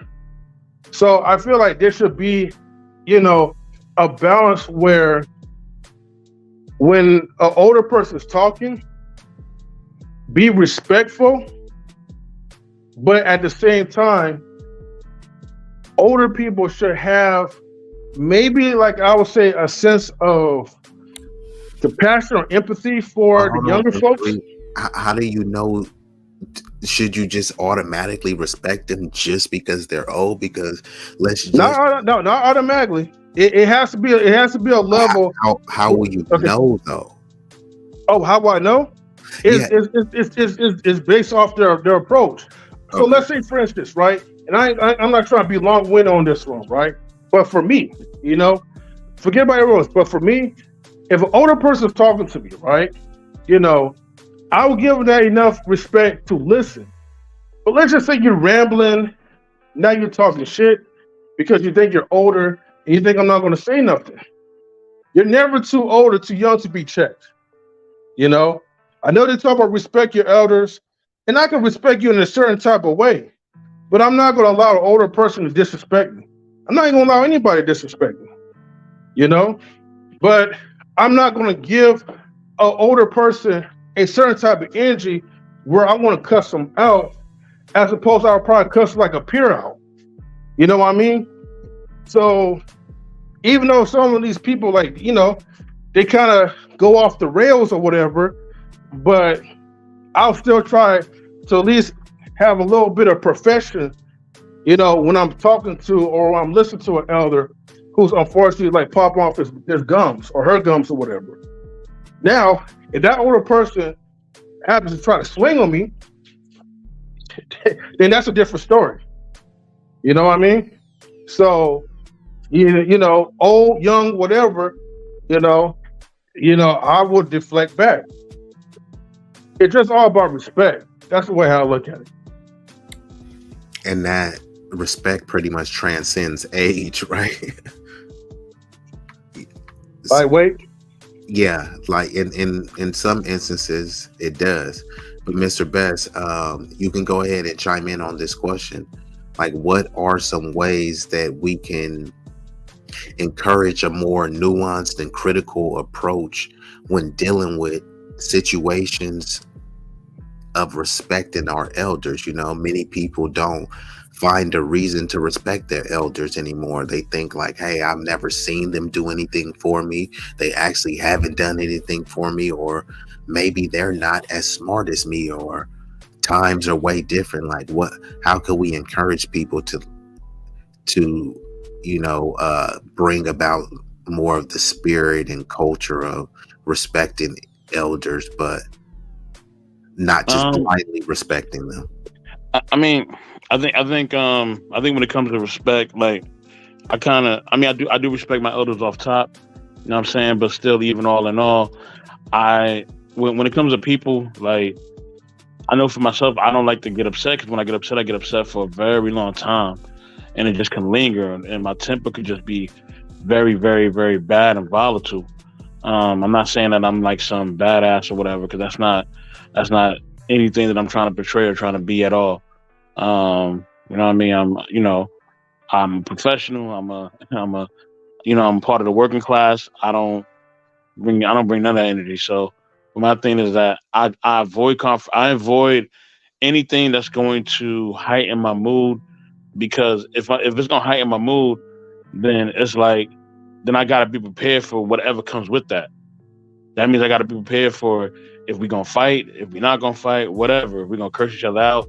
And then if I'm in that type of realm, then I'm gonna go all the way. I'm not just gonna be like, oh well, I'm just gonna get upset and that's it. No. Like if I get upset, then I'm gonna wanna react. You know what I'm saying? And whatever way I react is I react. You know what I'm saying? So for me not to even get to that point, you know what I mean? I'd rather much just not even have the conversation, end conversations, walk away. You know what I mean? Not even let myself be bothered by it. Because I know for me, once I'm at a certain point, you know what I mean, I'm not even thinking about what's gonna happen after that. You know what I'm saying? My logic and my reasoning and my sense of love and respect is just gonna be gone. So for me not to even reach that point, I don't even engage in that. You know what I mean? If I see it's about to head to that point, listen, maybe we don't need to talk about this right now. You know what I'm saying? Maybe we don't need to talk about this right now. Now, if it's like with of course, you know, with like your lady or something like that, y'all gonna have your little back and forth, your little spats, or be quiet, or you be quiet. You know what I mean? Like, 'cause that's your lady. Y'all gonna have your different back and forth or whatever. You know what I'm saying? But or your different, you know, little arguments or disagreements. You know what I mean? That happens in relationships from time to time. But you know what I mean? Like, you know, even with your family members, y'all may have little disagreements from time to time. But anybody outside that circle, like, you know, it probably will escalate real quick. And that's not something that I try to gravitate towards. I always try to move away from there because I know they don't have a sense of love. When you're dealing with family, you're dealing with your significant other, you're dealing with people that actually love you, then that realm is kind of not even a factor. You know what I mean? If it becomes a factor, then it's like, man, you just did it to your family or a person you love. Like, nah, man, we done took it too far. Like, it's a sense of you feel ashamed at that point. I remember I got in disagreement with one of my uncles, and he was so hurt that he got so mad at me that he was calling me every day, just making sure I was okay. You know what I'm saying? I was like, dang, like, man, like I was wrong in the situation, but he was hurt by his anger. He was hurt that he got that angry that he wanted to do something that would have hurt our relationship even further. So that taught me a lot in that instance. So it just taught me, like, you know what I mean? Like, just, you know what I mean? Just really try to avoid conflict because, you know what I mean? You may regret it, or you probably will regret it. So, you know what I mean? I really avoid those negative instances, or if I feel like somebody is negative, I just avoid them. So that's where I'm at with it as far as respect. So yeah. Hold on, I got to chime on that part though. Yeah, go ahead. Because you know, unfortunately, I came from a different experience where anytime I try to avoid conflict, like, it just got escalated. And, you know, I don't know. Maybe, you know, it was probably like a Oakland thing or whatever. But, you know, in public schools, especially, like, that shit never worked, you know, for me. Until, like, I had to just embrace and square things off head on. But probably in a one-on-one, like, instead of like making it public, or like, oh, like, yeah, I want to beat your ass or whatever type of, you know. No, I had to pull at least one person, like, from whatever group that you're in, because one thing I noticed, a lot of people, right, are more tough when they're in groups, when they're packing, or when they're far away. Not these days, you know, the internet. But when you actually get them in a 1v1 setting, which is kind of like my style, I like to do things privately, because that way I could kind of get you at your vulnerable moment and actually have a real conversation where I'm not talking to the persona version of you. I'm talking to the real you, you know, and then I can express, hey man, like, you know, this is what I feel hurt by, or this is what I feel disrespected, you know, or, you know, hey man, are you feeling, you know, this type of way about me, you know, and whether if it works or not, it gives me a sense of comfort that, hey, whatever I was thinking in my head is now out of it because it was totally different, you know, as I was picturing the outcome. So I get what you're saying, like, you know, Beth, as far as like avoiding conflict.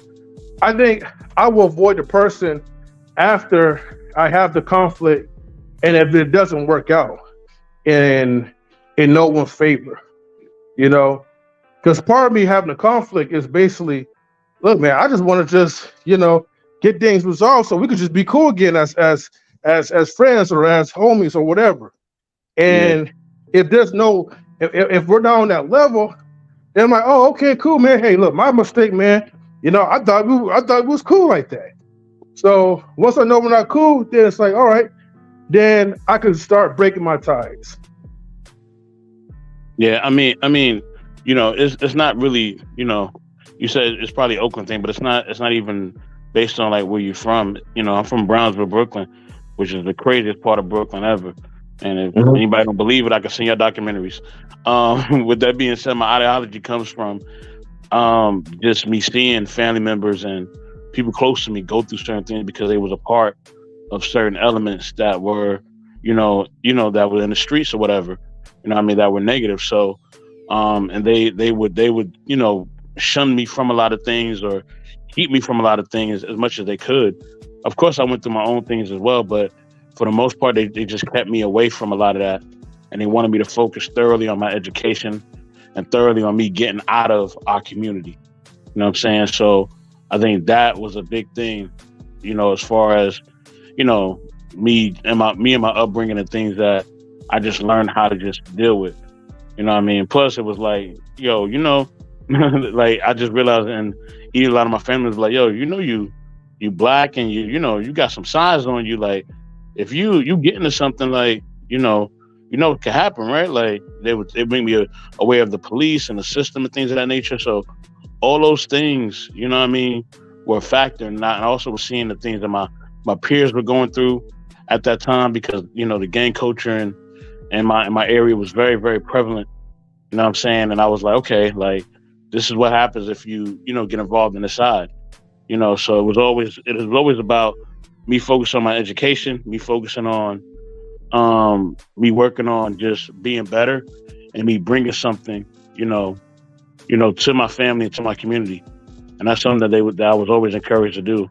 I mean, one time it was me and my brother. We was chilling in my neighborhood, and my one of my elders had come down they was coming up the street, and they had their family with them, and they was like, yo, you know, what you doing out here, man? Like, I see you're hanging out. And I was like, man, what you think we doing, selling drugs? And they got so mad. They made me come in the house. You know what I mean? They would, you know, they were like, don't ever joke like that again. You know what I mean? Like, you know, we taught you better than that. Like, what's wrong with you? Like, you know you feeling yourself right now because you're outside, and, you know, you feeling good or whatever. But yo, don't even joke like that. Like, that's nothing to be proud of. So I mean, those things shaped and molded me as a young man, even as a child. So as a man now, I just see things a certain way because of the tutelage and the love that I was given by my elders. So yeah. But we have a lady on the panel, KMA. Hey, sister. Cool. So we definitely got a lovely lady. Hey, 84. Did they have Crips and Bloods in Brownsville? Yes, they do. Is that right, bro? Yeah, they do. Kim, are you there? I'm here. Can you hear me okay? Yeah, we hear you. Are you sipping on some tea, some coffee, some crumpets, or what? I had my cup of tea. Like, I'm thinking of having another one, but then it's cold. So I don't. I don't know. Hey, I don't know. I was just like listening to the topic as I'm like trying to collect my thoughts for the day, and I'm like, I think some people need to visit my mama's house. Well, that's good because you will be perfectly segueing into the next question, and it's how can we strike a balance between showing respect towards elders while also valuing the contributions and perspectives of younger generations? So sometimes, maybe it's your parents, maybe it's other elders that they think that, hey, it's just the norm, it's the law, the standard for you to just respect the elders, and they also somewhat disparage and diminish the perspectives and the contributions of what the younger people could do. Even i.e., if you work a job in America, you pay into Social Security, right? The young people, able-bodied people, are not able to enjoy those benefits. By the time they get to that age, it's probably going to be depleted and non-existent. So sometimes you got these people wagging your finger at the younger people, but it's like the reason how the government works is based on the contributions of young people that are, going to build society, and carry out these things. So could you speak on that a little bit? How do you strike the balance of saying, hey, look, I respect my elders, but y'all need to respect us too? So go ahead, take it away, Kimberly. I know, like that is a big, because for me, like I grew up in a very small farm town, and it's filled with a lot of old people. It's a retirement village. That's what we nicknamed it, because it's full of old people. So we couldn't really avoid old people. That's why even when we were playing around and trying to play around with cigarettes, trying to play around with alcohol, we always had to do it on a secret. We didn't ever do it publicly because we were scared someone's gonna catch you, and you're gonna do something very wrong, and they're gonna tell your parents. But the balance between I can only always talk about from my own personal family experiences. For me and my experiences, like with my dad, with my mom, the balance was way off. My mom always thought she was right. um my mom always thought she was right. She always thought she knew better, as I think almost everybody's mom. But when I started getting older, I started seeing it as one of like a toxic trait, to be like, okay, so you always right and I'm always wrong. Now I'm a mom, and I've figured out as a mom, I'm not always right. My kids are sometimes right and I'm sometimes wrong. There's things that they're learning that I didn't know about. There's things of like certain things with coding that they started learning that I didn't know about. It's different things when stuff started to evolve. But when I went back to my mom and I started teaching my mom also certain small things, it was like, no, you don't know it. Up to the small things. Like we would bond over cooking. So when she'd cook something and then I moved out and I started perfecting it because of my family's palate and how they liked certain things, either adding less salt or putting a little bit more seasoning. And I'd come into her house and I'm doing it. She's like, no, you're doing that wrong. So I started to figure out that there's some older people that are so set in their ways, they're never going to change, because they set in their ways. And then there's some that are not that way, like my aunt, my mom's sister. My aunt, I could go to my aunt for anything and everything. My aunt taught me how to drive a car, even though I still don't have my license, but she taught me how to drive a car. But she was always someone that was also always ready to learn with us. When we were younger, when there was something new that came out, she was like, hey, do you know about this? Let's learn about it together. So some are always going to be set in their ways. But when it comes to the respect level, just because they're set in their ways doesn't mean we need to respect them less. Personally, I've been sworn at by an elder. I've been shouted at to my face. I've went through it with some elders. I didn't retaliate, though, the way I was so-called expected to retaliate, because my race, colored people, I've been approached by this, is that a friend of mine said to me, hey, I wish I was colored. And I'm like, why? Because you guys are just so, you can swear your mom to your face. And like, who told you that lie? I can't do that. I'll be losing all my teeth if I had to do that. And God, I have my teeth. But like that was something that, like, the misconceptions between like colored households and black traditional households in South Africa. And that's when I realized, I was like, this is just so off, because we don't all move like this. We don't all function like this. Even at the age of 30, I'm still terrified of my mother. I'm still not in the sense of terrified, but like I think I respect her a lot, because even with when I used to drink, I couldn't even have a drink in front of her, even though she'd always want to come around the corner when we're all sitting together with cousins and stuff. Now everybody's hiding what they're doing. You know, that's the level of respect that I've grown up with. And that's the level of respect my brother still has. You know, my brother's a smoker. My brother's 40, but he still hides around the house when he's at my mom's place. When we're sitting together, he runs behind the house because of his level of respect. And I think sometimes people misinterpret that fear for respect, because it's not that we fear her, but we respect her enough not to do certain things around her or say certain things around her. And also to understand that, as I say, my mom is that person that is set in her ways. My aunt is the one I can approach and teach her some new things, but my mom is set in her ways, and I love her. But I mean, I've had to understand that about her. Got you. And I just want to ask you just a little bit, a couple more questions, because you did say that you're not, as a mother, you're not right all the time, which is true, right? Like, it doesn't matter how good of a shot you are shooting the basketball, you're going to miss at some point. Now, you may have a great percentage and you may make most of your shots, but you're going to miss a couple, because we're just human and we're imperfect. So, like, what is the experience like when you have to humble yourself and say, you know what, I'm wrong and my kid is right? Because I know some people, based on their ego and them being the parent and they thinking the parent is always supposed to be right. How do you kind of set your ego aside and basically develop your emotional maturity to say, you know what, I do need to listen to my kid in this instance, right? Because they may be right in one or a few specific scenarios and wrong in all of the others, but you can't discount the ones that they were wrong at and dismiss the ones that they were right at, right? Yep. And I mean, as I said, growing up I love my mom. I'm not gonna hold it, but everything I say out in public is nothing new that she hasn't heard in private. But growing up in that household dynamic, because she was a single mom, she went through the most, but we never had conversation. So it was always, I'm right, you're wrong.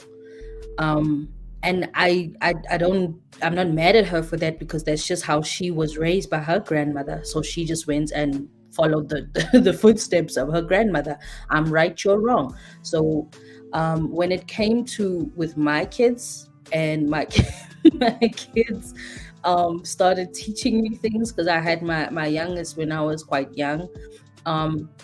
And when I started learning certain things with them and started, growing with them, and it was the middle of a conversation, and I said something, and my daughter was like, "No, mommy, it's not this way, it's that way." And I'm like, no, can't be, And then I went back and I did my research on it, and I'm like, my pride, it tasted like vinegar in my mouth the first time. I'm not even gonna lie, it tasted like vinegar, because I went back and I'm like, yeah, you're right. And I whispered it, and then now that they're older, because my eldest is 10, now that she's way older, when I'm wrong and she's right about something, like, oh no, you know what, I was wrong, you were right, that is actually true.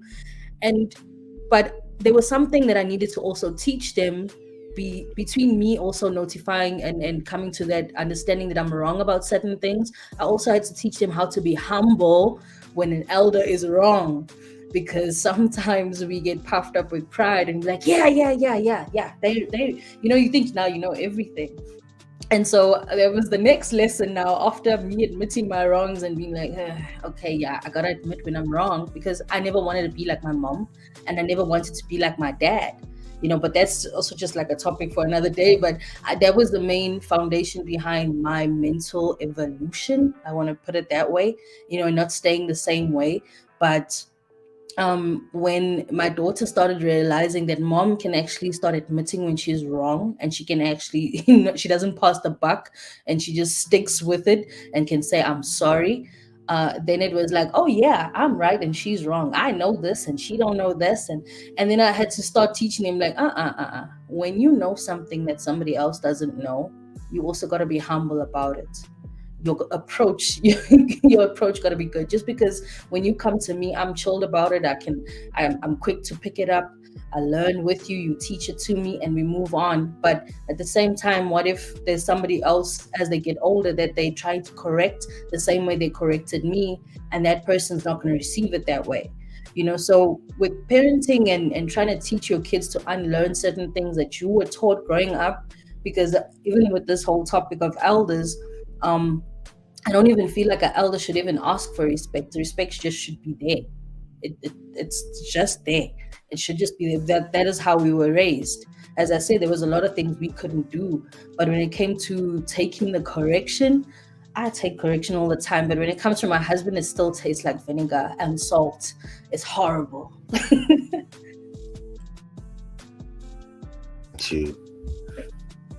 And thank you for sharing that, because that was a good point. But yeah, I had touched on the point earlier that, yeah, when there's certain elders, people just automatically respect them. Certain things that they normally do, like if they're walking past you, they may not care about blowing cigarette smoke or weed smoke. But then if it's your mom or an elder, here, let me put this away.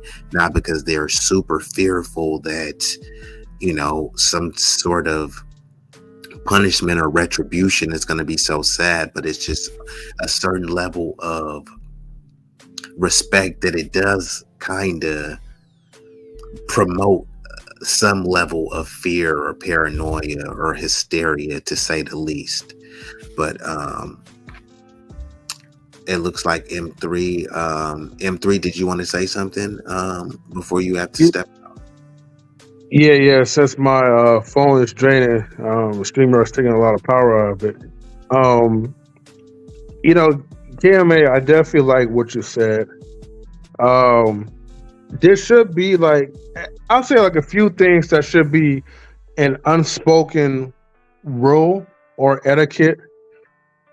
And that's pretty much you should already be taught, how to show a different side of you, a different level of respect when there's an elder in your presence, especially if he or she is talking to you, give you some positive type of wisdom. Excuse me. And, and the other part when you said, when you allow your children to see that, hey, even parents can admit to making mistakes. To me, I feel like it builds a level of security and trust. So that's all I'm just going to say. Other than that, you guys, man, this was definitely a good, good topic. So I'll be tuning in for a little bit, in the back chat. All right, cool. Thanks a lot for coming up, M3. I know Miss Big Rick had to step away for a little bit, but Big Rick, just let me know if you're back.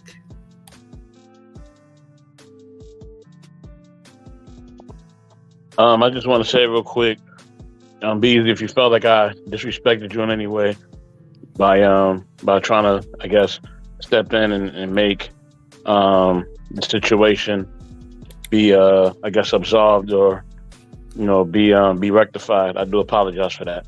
Yeah, it's all good. Much respect, And I know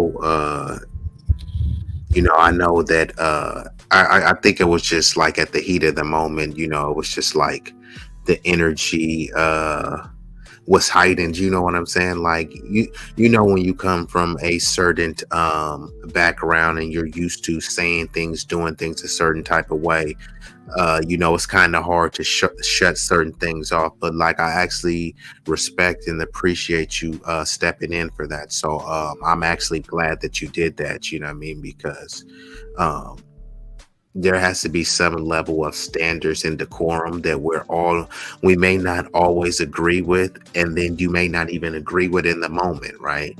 It could be a law, a precedent, some sort of tenet that's set in place. It's why you talking about doing that, or why should we do that?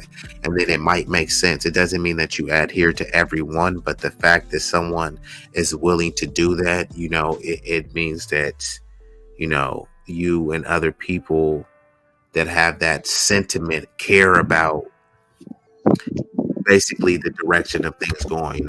So, but I definitely won't let things go off the rails. But you know how it is, man. As men and not AI robots, you do, But testosterone, baby. You know what I mean? I know how it is. You know what I mean?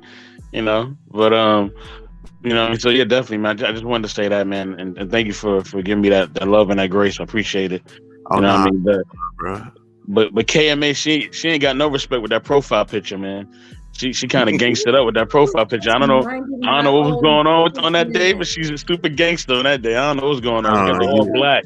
She got the little set it off. The dead. You got the dead president. So set it off. No, that day I'm not even gonna hold you. I was rolling with some dark, big, bad people. Oh snap! I did feel it, but then the wolves, the gangsters. I had to run, bro. I had to run. Who was you rolling with, Miss KMA? Because I can't tell names. You guys want people to assassinate me. Come on now. I can't. Oh, she rolling deep like that? I didn't know that. Nah, I'm joking, no man. But I was actually moving with some friends that are riding on the not so nice side. I know what you're saying. I got a picture of one of the homies. I got a picture of one of the homies KMA was moving with. No. No. The guys that I was rolling with, though, they were actually really cool.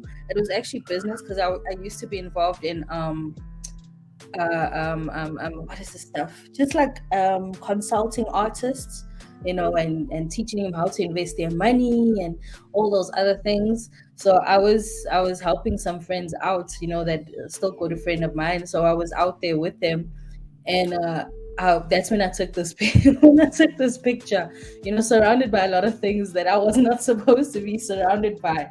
So I ran back home real quick after this trip. Got you. So you've been like thugging in the streets, kind of. 100%. I was representing my kind of. Whoa. I got you. I'm joking. Wait, does the KMA stand for killer? Is that what it means? Yo, what's going on? I'm joking. I was terrified. Don't let that picture fool you. I was terrified out of my mind. I just wanted to get home. I was trying to just secure some good money, some good business, and I was like, I need to go home real quick because my time here has just gone off too long. Got you. Okay, so it took an interesting turn. Here I am thinking that Miss KMA is just a sweet, angelic, poetic. But now, speaking of poetic justice, that's poetic KMA. That might be. I'm not even gonna come back here. It's Mr. Best's fault. I should have just kept quiet. No, you are in a safe space. It's okay. That's what he said. That's what he said. You're in a safe space. Don't trip. Do not worry. But Big Rig, you wanted to chime in on something? Oh no, I'm just chilling, man. I got the fan going and everything, so I'm just really chilling right now.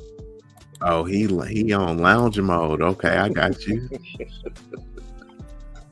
And then before we move on, just want to show you a picture of KMA new mouthpiece. Oh shit! Shout out! I'm not gonna come back here. You're just picking on me for nothing.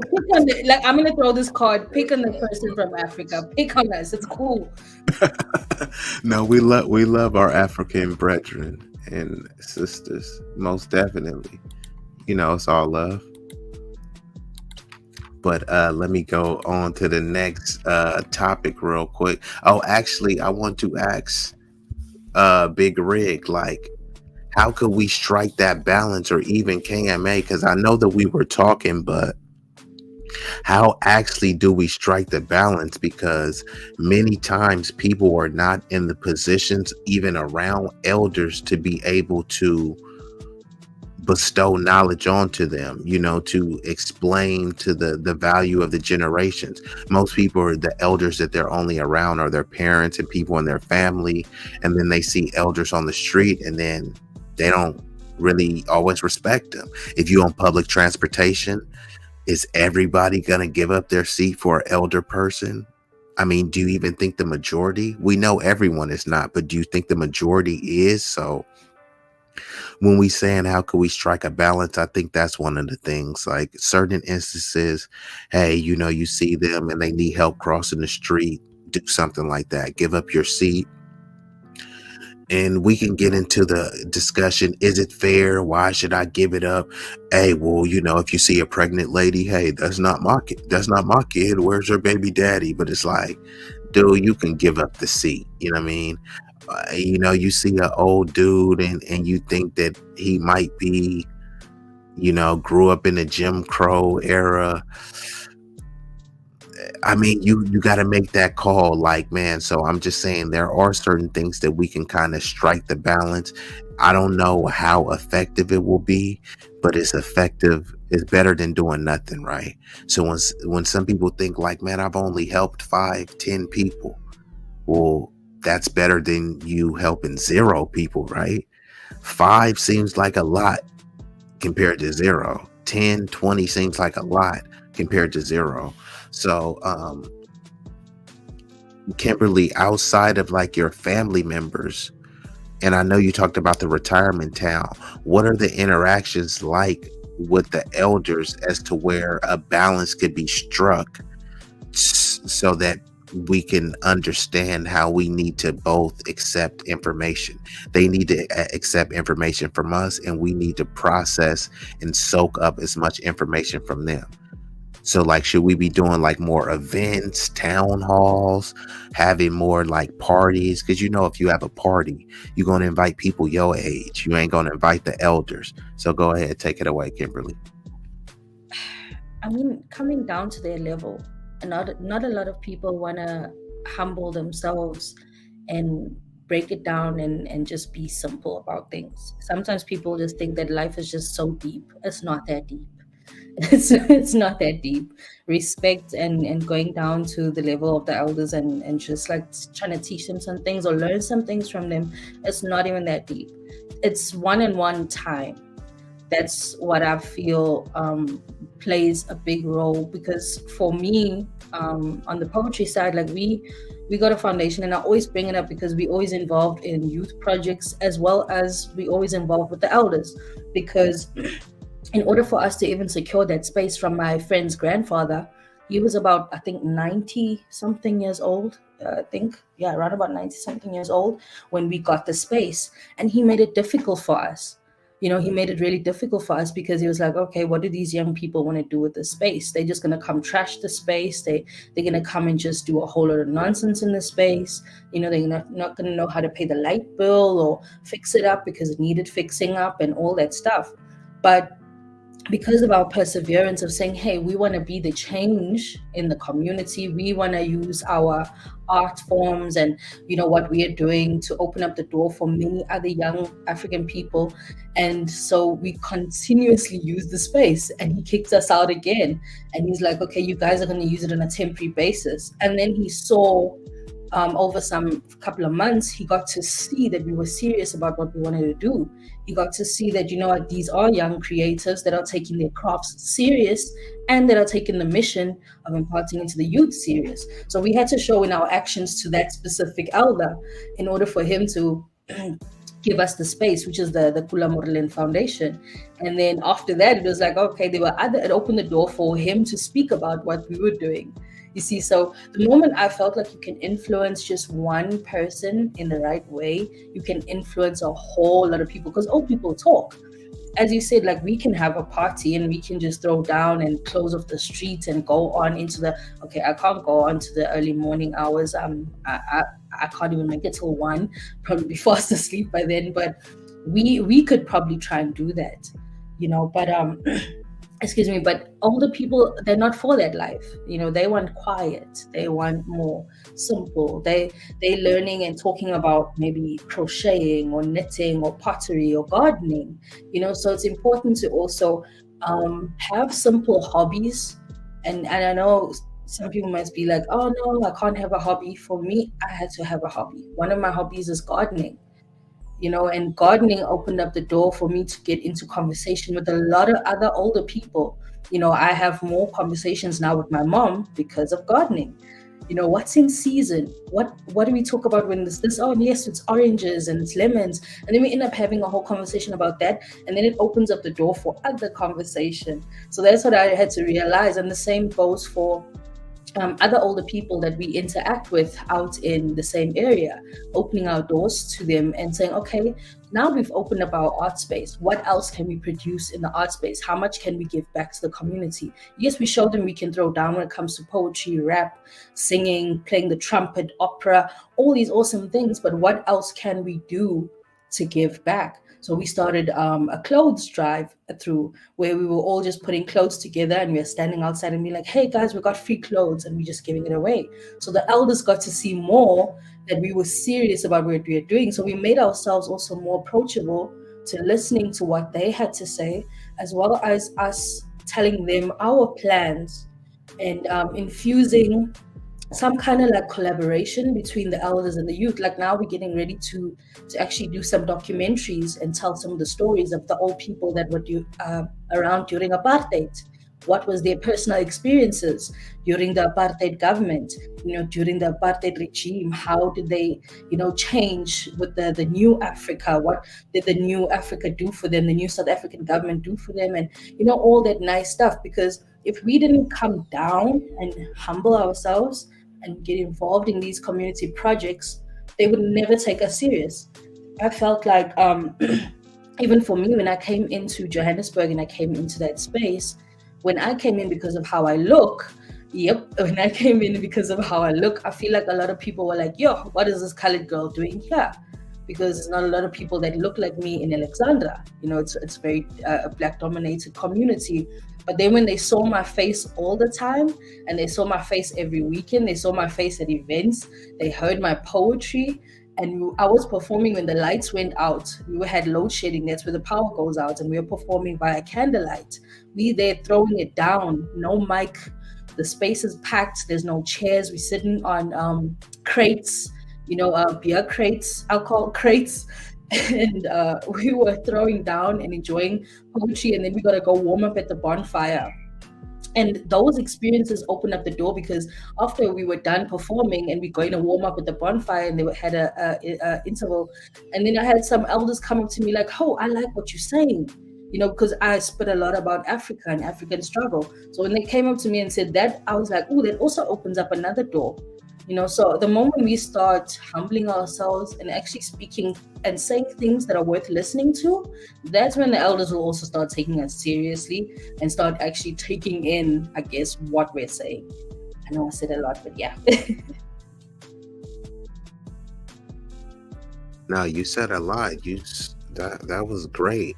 And ultimately, we need each other, because when elder people are being screwed over, they're being disenfranchised, their rights are being stripped, they may not have the physical and or mental capacity to go out there and fight and even stand up for themselves and protest. And this is where people get annoyed. And like you were saying, the other old part, this where it's kind of the balance really has to be struck, because the old person is thinking like, man, I did that in my 20s. Now I'm 50, 60, 70 plus. I'm not doing that type of stuff. Yeah, but if your rights and your freedoms and your liberties are still being threatened and infringed upon, someone has to stand up and fight for it, right? Someone has to build something better. Someone has to usher in the change and a new standard of empowerment.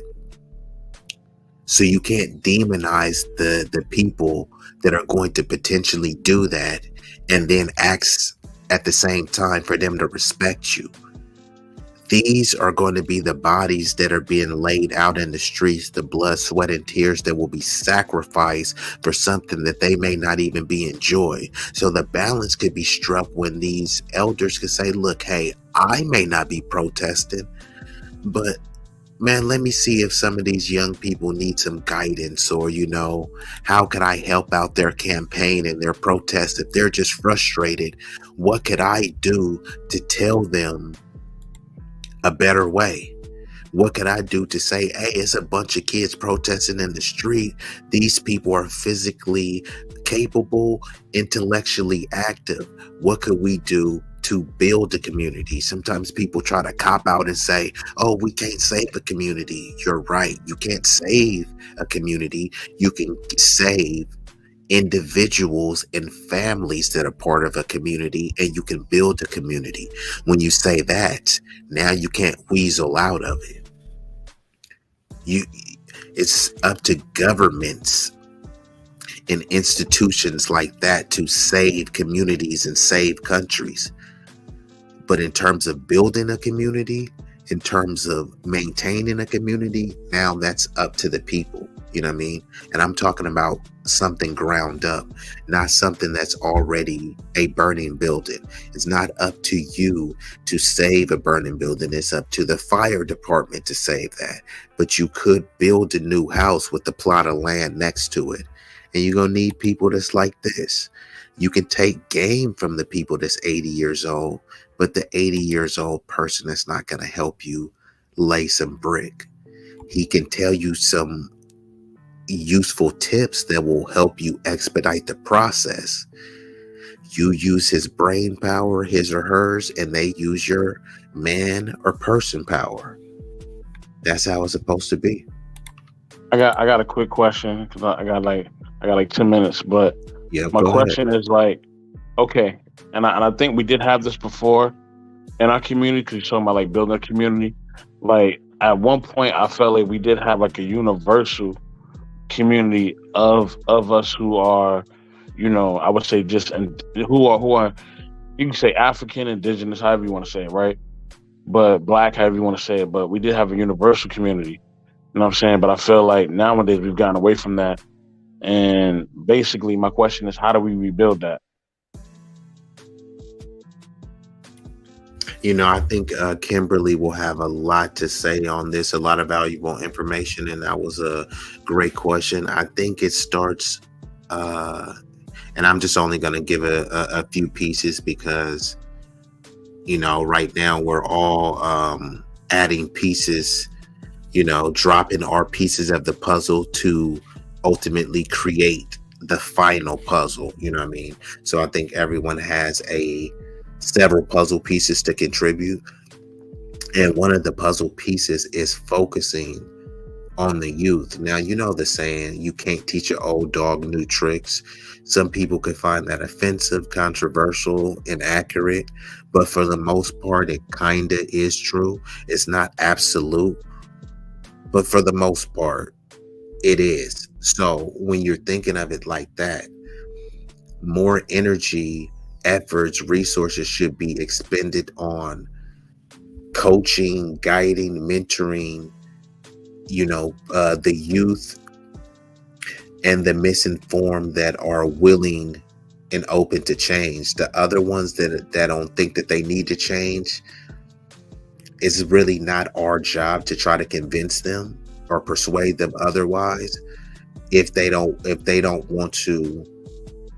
see the vision, right? So let's just say we're playing on the Warriors and we're trying to win a championship, or the Lakers, or whatever team you like. You need to look each teammate in the eye and say, look, bro, I think that we got enough around us to win the championship. Let's go for it. Even if we don't win, we're going out fighting.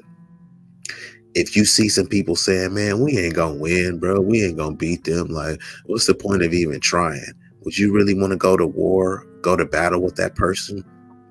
You'll say, you know what, I respect your position, but you need to be cut from this team, cut from this position, because we're going into the throes of battle, economic battle, spiritual battle, political battles, societal battles. You're going into all these battles. And if you don't have strong people, a foundation of youth, it's a balance of having youthful intelligence and also having the elders too, kind of to usher and steer the newer generation basically into prominence. But everything is kind of backwards right now. So I think we should start with the youth. And so start homework clubs, start coaching. If you already are coaching, start recruiting these kids and say, hey, look, man, when y'all not playing, I'm having a barbecue over at my house. Get all the kids together, start a self-defense class, start tutoring things, homework clubs, anything where you can gather the bodies together, build the camaraderie. And then basically, if they're being programmed, then they need to be reprogrammed. So we need to spend enough time around them to reprogram them with positivity, and let them know that, hey, you are not just whatever stereotype that you've been put on there. You can read past a 5th grade reading level. You don't have to go to college to be a success, and then we need to help provide opportunities. Like, look, bruh, you don't got the grades, you ain't going to college, but you don't need to. We gonna help you get into this plumber's apprenticeship. We gonna help pay for you to be an electrician. So we can start with the youth and start directing the youth. Some of these kids, you can say like, man, this dude is 6'2", bench press 500 pounds, run a 4.2. Yeah, he's going to make it to the league. Some people you can tell, and some others it's like, look, you're good, but it's unlikely that you'll make it to the league. Let's have a backup. And the people that are going to make it to the league, we need to be the ones being their agents. So it's a whole infrastructure. We see the young youth. We don't need to just send them off to get to a non-Black agent or a non-Black entity that's going to come and exploit and extract their resources. We need to be able to say, look, man, this is how you get a deal for your likeness. That way everyone eats. So I think the focus is programs for the youth, petitioning the government to do more, but also pulling our resources. And that's just only a piece of the puzzle. But if we get the youth to value each other, to not be self-hating and self-loathing, they won't be extra colorist classes. It won't just be very anti-Black. And I'll just leave it with that. What you got, Kimberly? Like, I know you said you're not going to say too much, but you said a whole lot, which is good, though. Yeah, no, I was trying not to, but then when Big Rig dropped, I was like, okay, I could go a little bit longer. No, but that was good. Those were very valid points, and points that we don't just say. I'm not just agreeing with you on because they just good points, but because practically they work. Because I'm that type of person. I'm not that type of person that just wants to write down something or say, this is what we're going to do, this is the strategy, but I want to see how can we really implement it into real life situations. Because we have a lot of people out here that always want to say a lot of things, but then when it comes to the action part, it's another story. You see, so these principles and the things that we just mentioned as well, and the stuff that you mentioned within there of how to go about with the change or with infusing, the young and the old, and how do we implement it is absolutely true. Because in order for us to, and I'll go back to even what I said, in order for us to be approachable, we gotta go down to a certain level. But not everyone wants to go down to that certain level to seem approachable. Some people don't want to be approachable. Let's just be honest. Some people just walk around pulling their face all the time, and you'll never even get a smile or hi from them because they want to be unapproachable, which is cool and well if that's how you want to be. But then for some of us, they want to see a change, We want to see people growing. For me, I'm always going to talk about agriculture. I'm always going to talk about how we can farm the land and how to teach the youth also about how we go about planting things and growing things and going back to the elders, because that's where I learned it. Back when I was growing up, I don't ever remember my grandmother buying oranges and apples, avocado pears, and mangoes, because we had that in our community. If she didn't have it in her backyard, her sister had it in her backyard. So my grandmother maybe had bananas growing in her backyard. I'm taking a packet of bananas. My grandmother's like, go and give it to her sister down the road. So I'm going to go give it to my grand aunt down the road. She's giving me a packet of avocados and maybe some lychees or peaches from her backyard or from somebody that had given her. So that sense of community was something that I grew up with. But coming back now to 2023, it's something that I don't see very often, but it's something that the people that I have around me, the like-minded people that I try to keep around me, share the same sentiments of that. And that's something I want my children to learn. So in order for my children to learn that, I gotta practice it, because children will learn what they see, what they hear, and what they are exposed to. If I'm gonna always expose my kids to just watching content creators and not even content creators, I don't know what some of the stuff that kids watch on YouTube, because they annoy me. A lot of them annoy me because they don't impart a lot of knowledge into my kids other than how much money to spend and all that stuff. But when it comes to my kids, I try and pull them away from too much TV. I try and even when they do come in contact with the internet and going on certain things, I try and force them to go and research certain things. When they don't understand something with homework, instead of just, mommy, what does this mean? I know the meaning, but since you like going on the internet so much, go and ask the internet to help you. You see, so changing the dynamic of the purpose of certain things, the same way that we perceive also older people. At some point, I noticed that some people were scared to approach older people because they're like, oh, no, that person's just mean all the time. Remember the one old lady on our block? I can't say her name, but she was really mean. She didn't even want kids to play outside of her yard. Yet she had peaches and awesome things in her yard and her trees. Some of them were even getting rotten and falling on the ground, and monkeys were coming to eat them.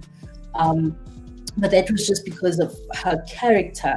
But the other lady not far from her was somebody that grew maize, and she had so many different things in her backyard, and she would give it to me. She'd give some to me for my kids. I never asked. She gave some to other people just because of her heart. So to identify the people that we can learn from, and in order to, and also to hold on to those people, because everyone is borrowed. Even I'm borrowed. Only God knows what's going to happen in the next few hours and by tomorrow. But I think the quicker people start realizing and understanding that everything you do from this point, especially when you have kids, from this point matters. So what you leave behind, the last few thoughts, the last few words, the last bit of motivation, the last bit of advice, everything you say from this moment going forward should mean something, should impact on someone.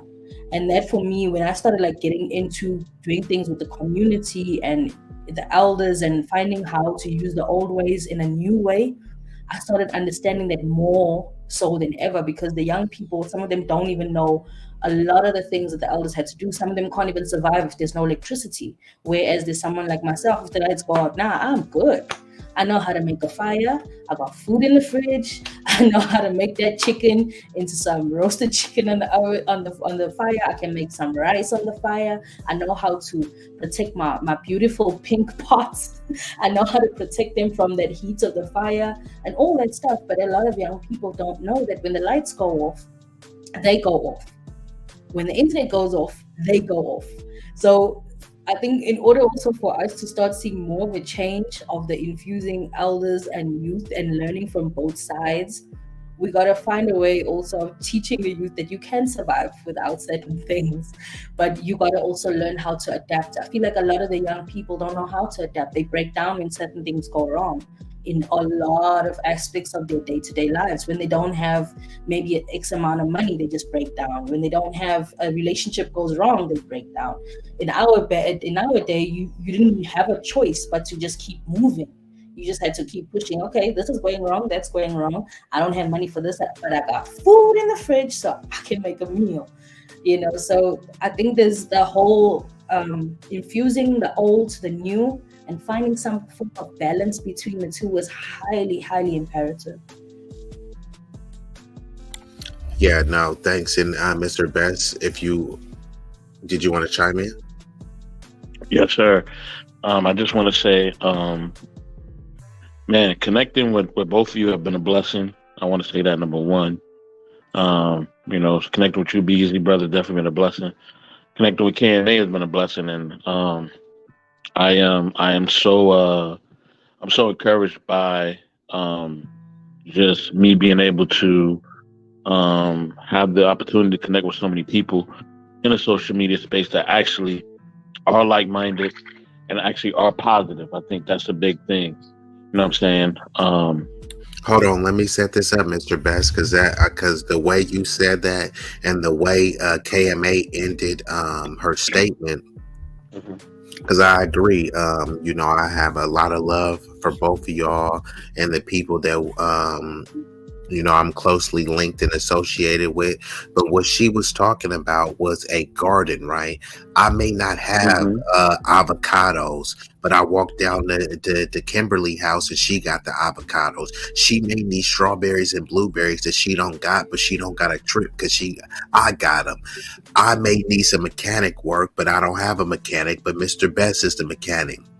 So what I'm saying is that's the type of community garden, it takes a village mindset where everyone has something of value and they're willing to contribute it selflessly.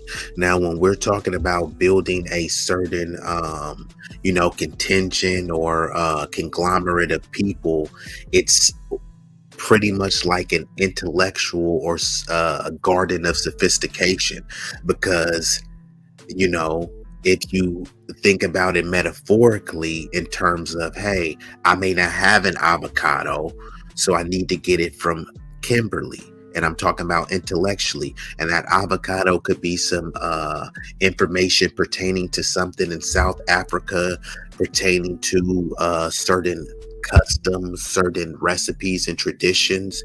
She's gonna give me that intellectual avocado, and Mr. Best is gonna come and want to get something out of this garden of sophistication. So that's pretty much what we're exchanging: nuggets, knowledge, nuggets, and basically I was going to say another word, but we're just exchanging a lot of wealth, and it's kind of like a community garden where it's like, hey, what you don't have, don't trip, bro, I got you. You know what I mean? So go ahead, Mr. Best. And that's a fact, and that's why, for those who know, that's why we have our family. For those who know what it means, they know what it means. I don't have to expand on that. And if you ever been invited to the family, or you ever will be invited to the family, you will know what I'm talking about. But I will say this, and things beyond that, but I will say this. I think both of you are correct in your ideologies and the way that you think that things should be fixed, where we should all kind of reach the youth in a certain way. We should all reach the elders, and the elders should have a certain type of decorum and way how those who are of age and not elders, but they are mature adults or even young adults, we should move in a certain way of decorum. I think with our people universally, I think we are in a state of emergency just due to how the colonizer and oppressor is really trying to mess with our minds and our hearts. It used to be where they could just straight up just beat you, enslave you, throw you on a ship, hang you, burn you, castrate you, and they can go that route, right? Like they can just go the most inhumane route ever to make you fall in line. But now it's even more crazy because now they want to control. They understand that. And that was a way of controlling your mind and your heart, right? That was able to make you fearful of them, right? But now the colonizer and oppressor is now putting images out there, right? They're putting images, they're creating narratives, they're creating movements in order to, to bring negativity and to bring toxicity to our people and to keep us separated. So we have to see that, and we have to try to reach all people of all ages who are willing. Let me put that out there, who are willing to come, okay? Who are willing to work, who are willing to grow. Because not everybody's willing to grow, not everybody's willing to come. You know what I mean? Some people are like, nah, I ain't rocking with that. Man, I ain't even black. Like, I'm not black, I ain't African, I'm not indigenous, I'm me, right? You know what I'm saying? You heard the narrative. I'm not black, I'm OJ. And I'm not bagging on OJ. But I get what I'm saying. Like, you know what I mean? Some of us, we don't even want to claim who we are, for real. So I think, but for those who want to come, and for those who want to be a part of something that actually is meaningful, like us three up here, and you know, and M3 and Riggs when they were up here as well.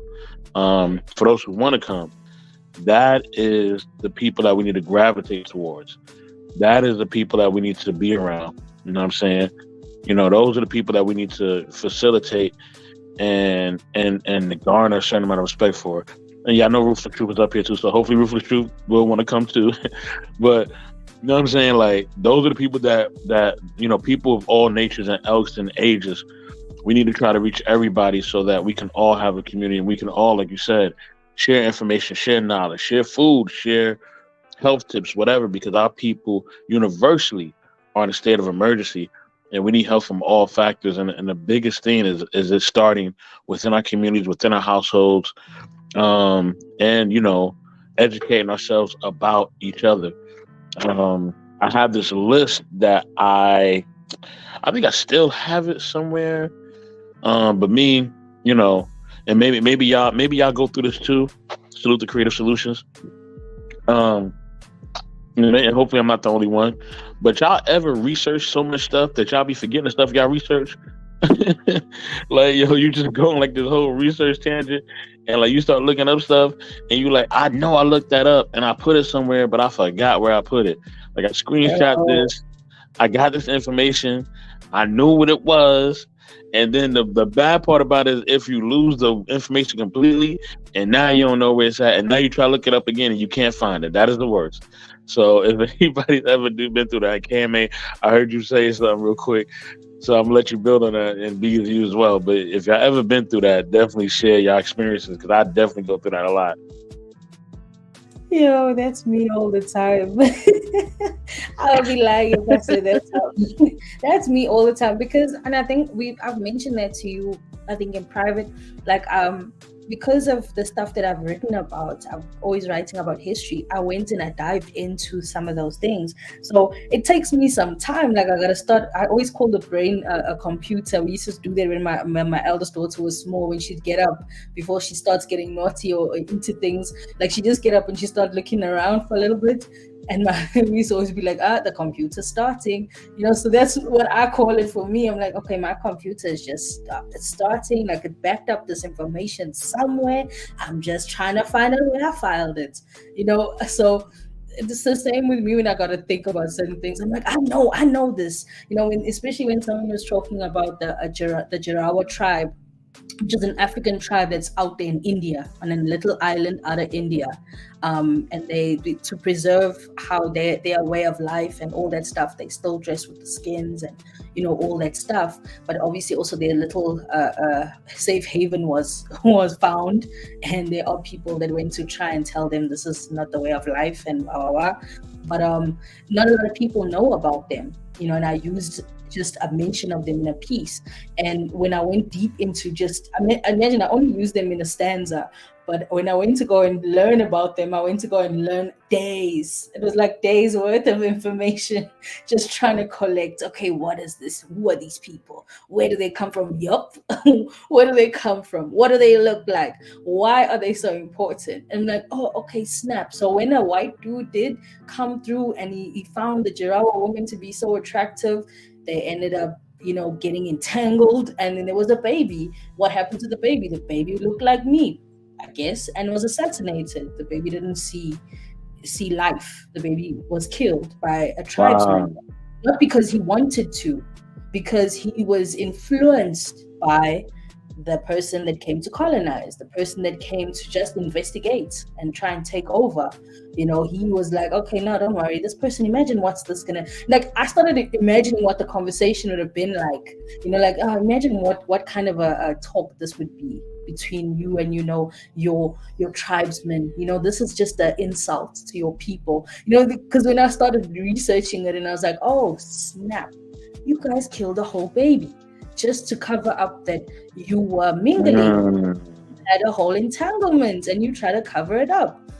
So like even stories like that, like that was like a trigger of certain things that I had to learn over time, or like information that was backed up in my mind of like, okay, I need to collect this, especially when people want to bring up also these type of conversations, because it's not something that's spoken about a lot, as much as even some of our elders have lost their own way because of how indoctrinated they have become to the way of life. They also lost their way over time. So even when you smack some of this information on them, because I know some of my family members didn't know this, my uncle and I, though, we can chop it up. I'm trying to get him on a live stream so we can we can do that. But my uncle and I, we can chop it up about that, and we can go deep, But my mom can talk about it a little bit. My aunt, it's too sensitive for her, and I can't blame her for it because of it's sad to think that certain people were oppressed. It's sad to think that babies were killed because they looked a certain way. It's sad, it's just being who we are, even though I still can't identify as Black. I'm wait for September when I'm out there, and then I can call myself Black when I hit American soil. But in my country, I'll still go back and say I'm not Black. Maybe my business has the privileges of being registered as a Black-owned business. Yes, it is a Black-owned business, but at the same time, I do not have the privileges of all Black people in my country. Okay, I don't hold them for it, because that is what they were taught. You see, when we needed to be free, we were taught that we all need each other, and then when freedom came, we were taught, hey, whoa, hold on now. Everyone got to go back to their consecutive places, effective immediately, So I understood why. I understand the why. I understand the how. But then I understand that it's not going to be the way of the future. The future can't be. It can't be this way. But then it starts with us. Yeah, it's not sustainable. Yep. It starts with us. These conversations and other conversations that are going to be had about the same things. Because we got to learn from the elders got to learn from us. And if they don't want to learn from us, that's all good. We're not here to force our ideas, our concepts onto anybody. We move on and we go to the next one that's willing to listen to us. That mad auntie down the road that everyone thinks she's insane, but drops a whole lot of knowledge and those bombs. We want her. We want the uncle on the street corner that can tell us everything about our history, that can, that everyone looks down on. We want to have conversation with him, because maybe he was sold that way or he was told he's crazy because of the knowledge that he was putting out. So his mind maybe believed it, but the knowledge that comes out of his mouth is not so. His knowledge can be probably the best type of knowledge that can sustain us, that can build up a whole generation to understand the full meaning of economical freedom and so many different things. Correct. And they can do it in a way that a 20-year-old can't do. You can say, hey, this 20-year-old has their bachelor's degree, but they don't have life experience. All they got is a degree from reading books and reading the experiences of other people's lives. And because someone is able to dangle a degree in your face, you would think that, hey, this person is smarter and they have more knowledge. In certain capacities, they do. But when someone is attacking the village, what is that master's degree going to do for you when this person has never worked with their hands, doesn't know how to start a fire, doesn't know how to hunt for food, doesn't know how to fish? They didn't teach you that with a master's degree. So people need to start valuing the human resource more than anything. Because we'll look and value an iPhone and a chain and all this stuff. And I say that chain is expensive. You can put a price on it. You can say, let's say it costs $500,000, right? And then you're in your village with Miss KMA. That $500,000 chain is not going to save you. But would possibly save you, the 3 or 4 village people over there that are strong in shape and willing to fight and lose their life for you. That chain won't do anything for you. The chain is really obsolete when it comes to your immediate imminent danger and survival. But you'll be flossing the chain, but you won't go around anywhere flossing your friend like, look at my friend Mr. Best, man, he got my back. Look at my sister Kimberly, man, this chick got my back, man, I love her. You won't floss people like that, but you'll floss a chain that won't do anything to progress you in life. If you buy the chain for $500K and you try to sell it tomorrow, you ain't gonna get half of that. But we can come together and make more than $500K together if we're on the same sound mind. So that's what I'm saying. As collectively, we got to see the value in the human resource versus the materialistic fluff, the materialistic frivolous BS that keeps you distracted. What y'all think about? That's a fact. That's a fact. I got to go to bed, y'all. You know what I'm going to end it soon, so go ahead and give your final remarks based on everything we discussed. You're definitely right, man. We have to get away from focusing and even spending our resources on frivolous things, and even our mind and our time and everything else on frivolous things. Yes, KMA, we do have to do some lives on that. So definitely, I would definitely love to do some YouTube stuff on the things that we're talking about.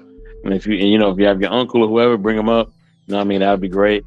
And also, I wanted to say, the reason I use the whole forgetting things, doing research, I was doing the research of the top 100 books of all time, and it was the top, I think, 100 Black books of all time, or African books of all time.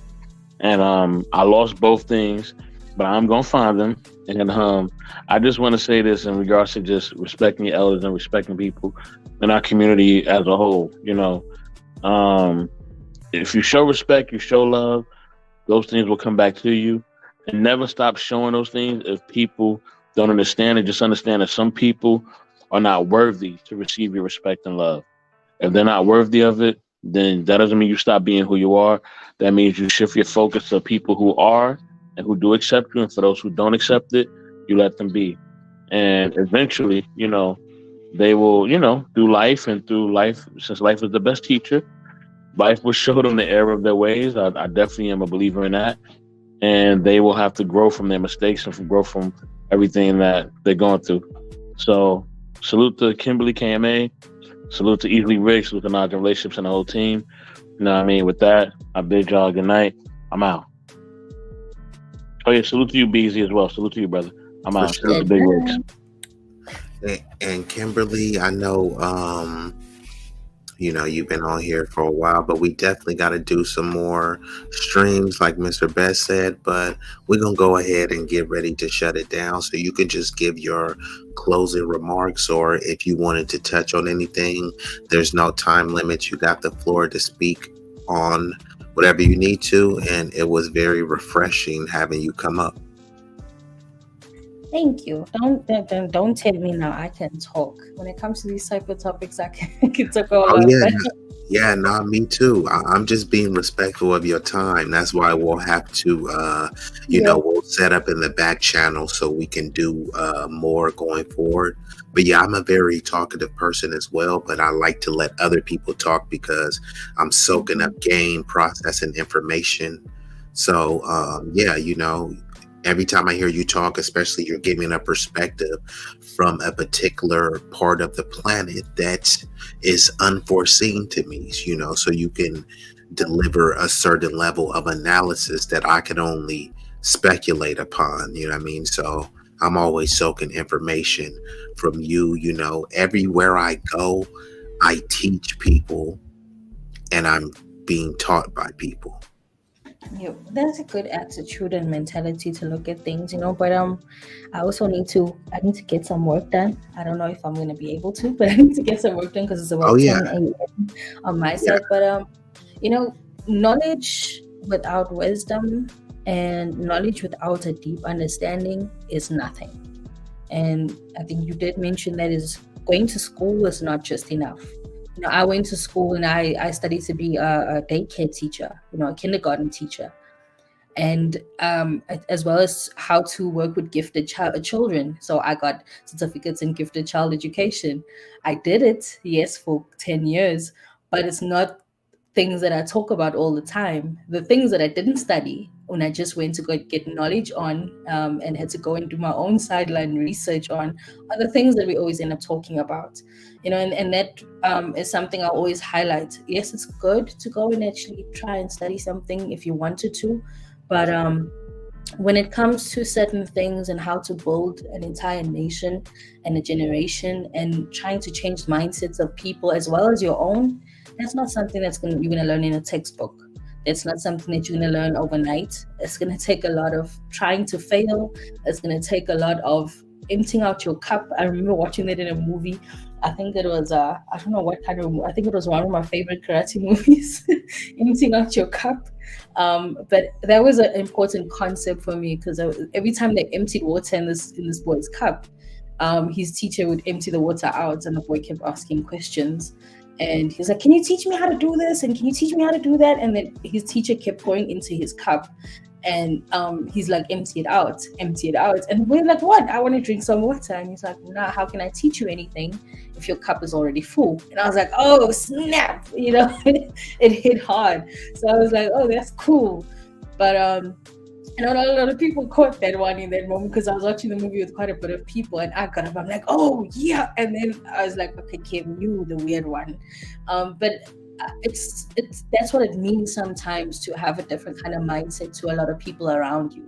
The revolutionaries, the ones that came before us, the ones that died for us, the ones that are still around trying to teach us something, are not the ones that are liked by everyone. It's not the person that's winning the popularity contest with any nation, with any country, with any government.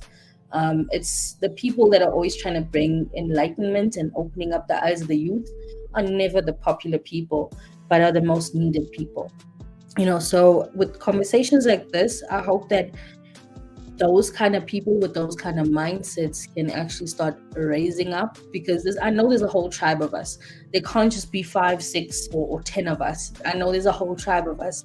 The problem is that some of us are just too scared to air our views, because we are a bit frightened of what the outcome is going to be if you just state, hey, you know what? This is what I think about my government, or this is what I think about my history, or this is what I think about the cards that were given to me. I took them and I threw them out the window, and I started finding my own way, cutting up some paper and making my own cards. So the quicker we start realizing that wisdom is key to the knowledge that's attained, the quicker we can get to a point where we're raising up a better generation. And I'm gonna keep quiet with that one. Thank you so much, the lovely Miss KMA. So like I said, we will definitely be in touch in the back channels, and we'll set it up, so that you'll have more time to talk, because we are both talkative people, and we like to learn from each other and our environment and the knowledge that's in the atmosphere. So thank you for your contributions to this discussion. You definitely bestowed a lot of knowledge on us, Miss KMA. I think the K stands for knowledge, so shout out to her. Thank you. Yeah, no problem. And it always sound much more flyer and let's just say eloquent with your accent, adds a little extra flavor. It's like when you eating that chicken and then it's like it's good, and then somebody add a little extra seasoning. Your accent is the extra little seasoning. I'm gonna be like that girl from that movie. What's wrong with my accent? I'm like, I don't have an accent, but I've heard that before, so I'm gonna think. I don't know where I got it from, but I think my accent. Yeah, definitely. So it's a compliment, though. It's pretty dope, though. It makes what you have to say easier to process, because it's kind of very melodic and harmonious. So shout out to KMA. So the K stands for knowledge and the A stands for accent. I think so. I think so. Like I totally think so. I don't know what the M stands for right now because it's normally it's because of my initial. Majestic, magical. You see now I'm gonna start changing my whole Gucci sign. It's gonna be knowledge, majestic, marvelous, or magnificent. Now you are fueling my ego. Thank you very much, sir. I know I'm gonna have a good recording session because I'm gonna get into the studio just now. Well, that might be inadvertent, fueling your ego, but when you speak in facts, and that's just might be the byproduct of espousing facts. Hey, no harm, no foul, right? 100%. But I'm gonna run away now as well because I know I need to go and get myself ready for the day. So have a blessed night. Yes, no problem. Thank you. We're about to end it. I'm gonna let Ozzy say his closing remarks, and KMA. Good. Thank you so much for stopping by. Ozzy, what's going on? What's good, bro? So you came right when we shutting the stream down, so you were pretty much doing opening and closing. So just go ahead and rock out. Did you hear any of the stream or what? Yeah, I was in and out. I was up late because lately in my personal life, I've really been on the come up. So man, salute to you. Stay on the grind, bro. Stay safe. But they say you be out here getting it in when people are asleep. That's pretty much my mode. But I heard. Yeah, that's why I was in the background listening to some of the live and some. I didn't hear the whole thing, but I guess correct me if I'm wrong. It seems like the narrative everyone's speaking is like the youth got to understand the elders type time, or is it mixed? Yeah, it's mixed. We're just having a balanced discussion. We're trying to figure out, should you automatically respect them? Why shouldn't you respect them? It's not one definitive position. That's what the discussion is about. So you can say, hey, some people say, hey, I respect all my elders. If it's my mama, my auntie, the elders in my community. And some people's like, man, them elders ain't did nothing for me. I ain't respecting them. Yeah. So it's a very nuanced discussion. It's not saying that, hey, you should adopt this mentality. It's just kind of trying to figure out where should we go with it.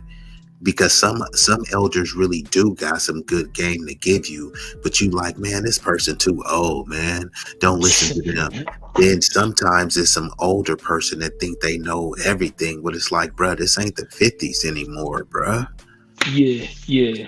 No. So it is a balance. So you can just I'll let you have the floor. Just speak on. Yeah, I'm gonna make it like quick as possible. Not gonna be too long. Appreciate you letting me up here. Yeah, no problem. Go ahead. Yeah. So my perspective on this is that the respect has got to be there. You still got to carry on some traditions. Know your history and all that.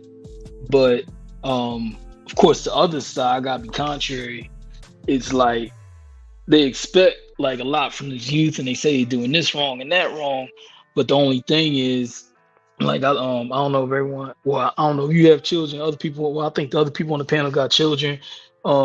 That's pretty much what generation is. They still children, obviously, when they grow up, and then they become young adults. But children mimic what they see.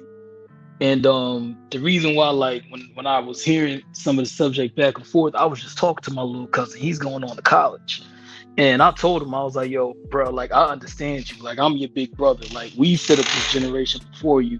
And now it just evolved. And they just out there wilding, like, everywhere. And I know because I still get info and like information from Philly, like what they doing. Like, yo, these kids is crazy. And then the shit that I know they doing down here. But I told him, like, you in Texas, right? Yeah. And I told my cousin, I was like, yo, man, I get it. A lot of adults don't want to take accountability.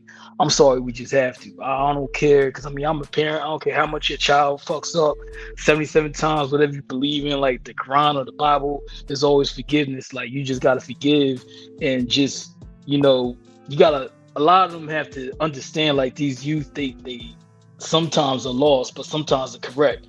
And I want to get to that, like, right now, bring it full circle. Now, when I was little, even though the president probably did some things, but it was probably just something light compared to today, right? I was like, you got a president when they say, oh, you grew up to be the president. Now the president is getting indicted. He got RICO charges on him. He's talking about grabbing by the You feel me? And then we got this other president. They complaining that he's sleeping and things like that. He's weak. So what I'm saying is, like, some of these things that used to be something That's a of good high point. prestige and authority. Yeah, these kids are looking at it like, yo, so we supposed to follow this, and we got the age of the internet. Like, you Nah, gotta think that's common a great sense. point. Common Hold on. sense. And then another thing is always we raising, even though my kids are young, I'm raising them to, be strong physically, mentally, spiritually, and all that. And also I'm keeping clear communication, because a lot of times that old school rhetoric, children need to be seen and not heard. That shit needs to stop. I hate to say it, but that's why we have some R&B singers locked up. Even though I'm not advocating for them, nothing like that, but I'm just saying that's where a lot of that disease carries on mentally from past traditions going on. And then, like I said, you got these R&B singers locked up for some crazy ass shit. Like, it just didn't start with him. What you think about? Because you cook, and I was trying to stop you on one point, but my bad. No, you all good. But when you brought up the R&B singers, what you think about John Morant? They honestly need to leave Ja Morant alone, because I'm so tired of these big organizations trying to like bring down these black men just because they show somewhat of a threat, or they just so strong and powerful. Now, Ja Morant, he was just doing some hood shit, but bottom line, he ain't shooting up no schools. He didn't touch from what I know, he didn't touch nobody. He didn't cause some traumatic shit from back in the childhood. He's just young, dumb, and stupid doing stupid stuff. Like, I get it, have some decorum because you got so much money. But honestly, I mean, they just shot up an outlet mall. Those cops, they didn't want to go into the school to say them They kids. shot like 4 cops. I mean, that's what I'm saying. They didn't pass. They got injured before. Well, 3 people got deleted, and then the cops end up shooting the shooter. That's what I'm saying. So yeah, it was like four people that passed total, but yeah, like 12 people injured from the shots. Yeah, and that's I mean, like, come on, like. And I get, like, I don't excuse what Ja did, but I do get your point. Like, if you look at all these other politicians, they be talking about gun rights and talking about over my cold hands, you ain't taking my guns. And then what he did was not illegal. All he did was like flash a gun. Now, yeah, it was stupid, but it wasn't illegal. And the whole thing, he ain't hurting nobody. Like, well, I mean, if they really, let me say this, because, and then you can pick it up. But they said he did hurt somebody. They said he hurt the image in the branding of the team. So that's who they trying to say that he hurt. I'm being real, guys. Look at Easy over there, man. Be easy, bro. He said you hurt the brand, you hurt the money. I understand that part. But I'm saying that's what they said. He already lost 39 million. I know about the I know about the business world. I'm in corporate, so yeah. I mean, I get it. I definitely understand that. But you funny. But my whole thing is, like I said, you look back in my city. I think they probably going to end up with over 500 murders. So I'm saying I'm one about like actually resolving shit. If you actually going to be worried about Ja Morant waving the gun in the camera, right? How about you go to some of these cities like Chi-Town and New York, when they talking about it's drill time, pull up, on site, all that. How about you actually get down to that core? Which I know that's a big ask, and I mean, anything is possible, but like you saying, going back to business and corporate, they don't care about that. It's just the money. But if you really, really that concerned about, those are the kids that is killing each other. So I don't know. I'm just tired of like all this cancel culture when it's nothing but verbal, and it's really nothing that is being solved, because it's actual shit they could do besides canceling people for their words. I mean, I just think it's stupid. If you so unquote really care about safety and things like that, but like you said, it's the brand. So probably I'm asking too much. You are asking too much, because let's be honest, they don't really care about, if they cared about the brand like that, then they would be saying like, look, we're going to take in Ja and we're going to talk about the safeties of safe gun responsibility, right? Because what he did was not illegal. What they should say is, like, let's say he was driving with his seatbelt, right? Driving without a seatbelt, you can say, look, we're going to practice safety where you drive with your seatbelt on to show you that we support people driving safely and responsibly. You see what I'm saying? So on one hand, they trying to have it both ways. They trying to say, we respect your right to bear arms. We respect your right to own guns. So why you ain't talking about a safe and responsible way that, you know, and say, like, look, Jive, you're going to have guns, do it at his house. Right, but they're not doing that. They're just trying to demonize guns altogether. When many of those people, they have a bunch of guns, and they can say, "Yeah, I wasn't showing mine on camera." So why isn't the discussion saying maybe you shouldn't be showing your stuff on Instagram Live? Instead, they all just calling him a thug and all this stuff. If he's spending all of his time in NBA. Yeah, he's listening to some drill or rap music. How did that automatically make him a thug? There's a bunch of white boys in the suburbs that's listening to the same music.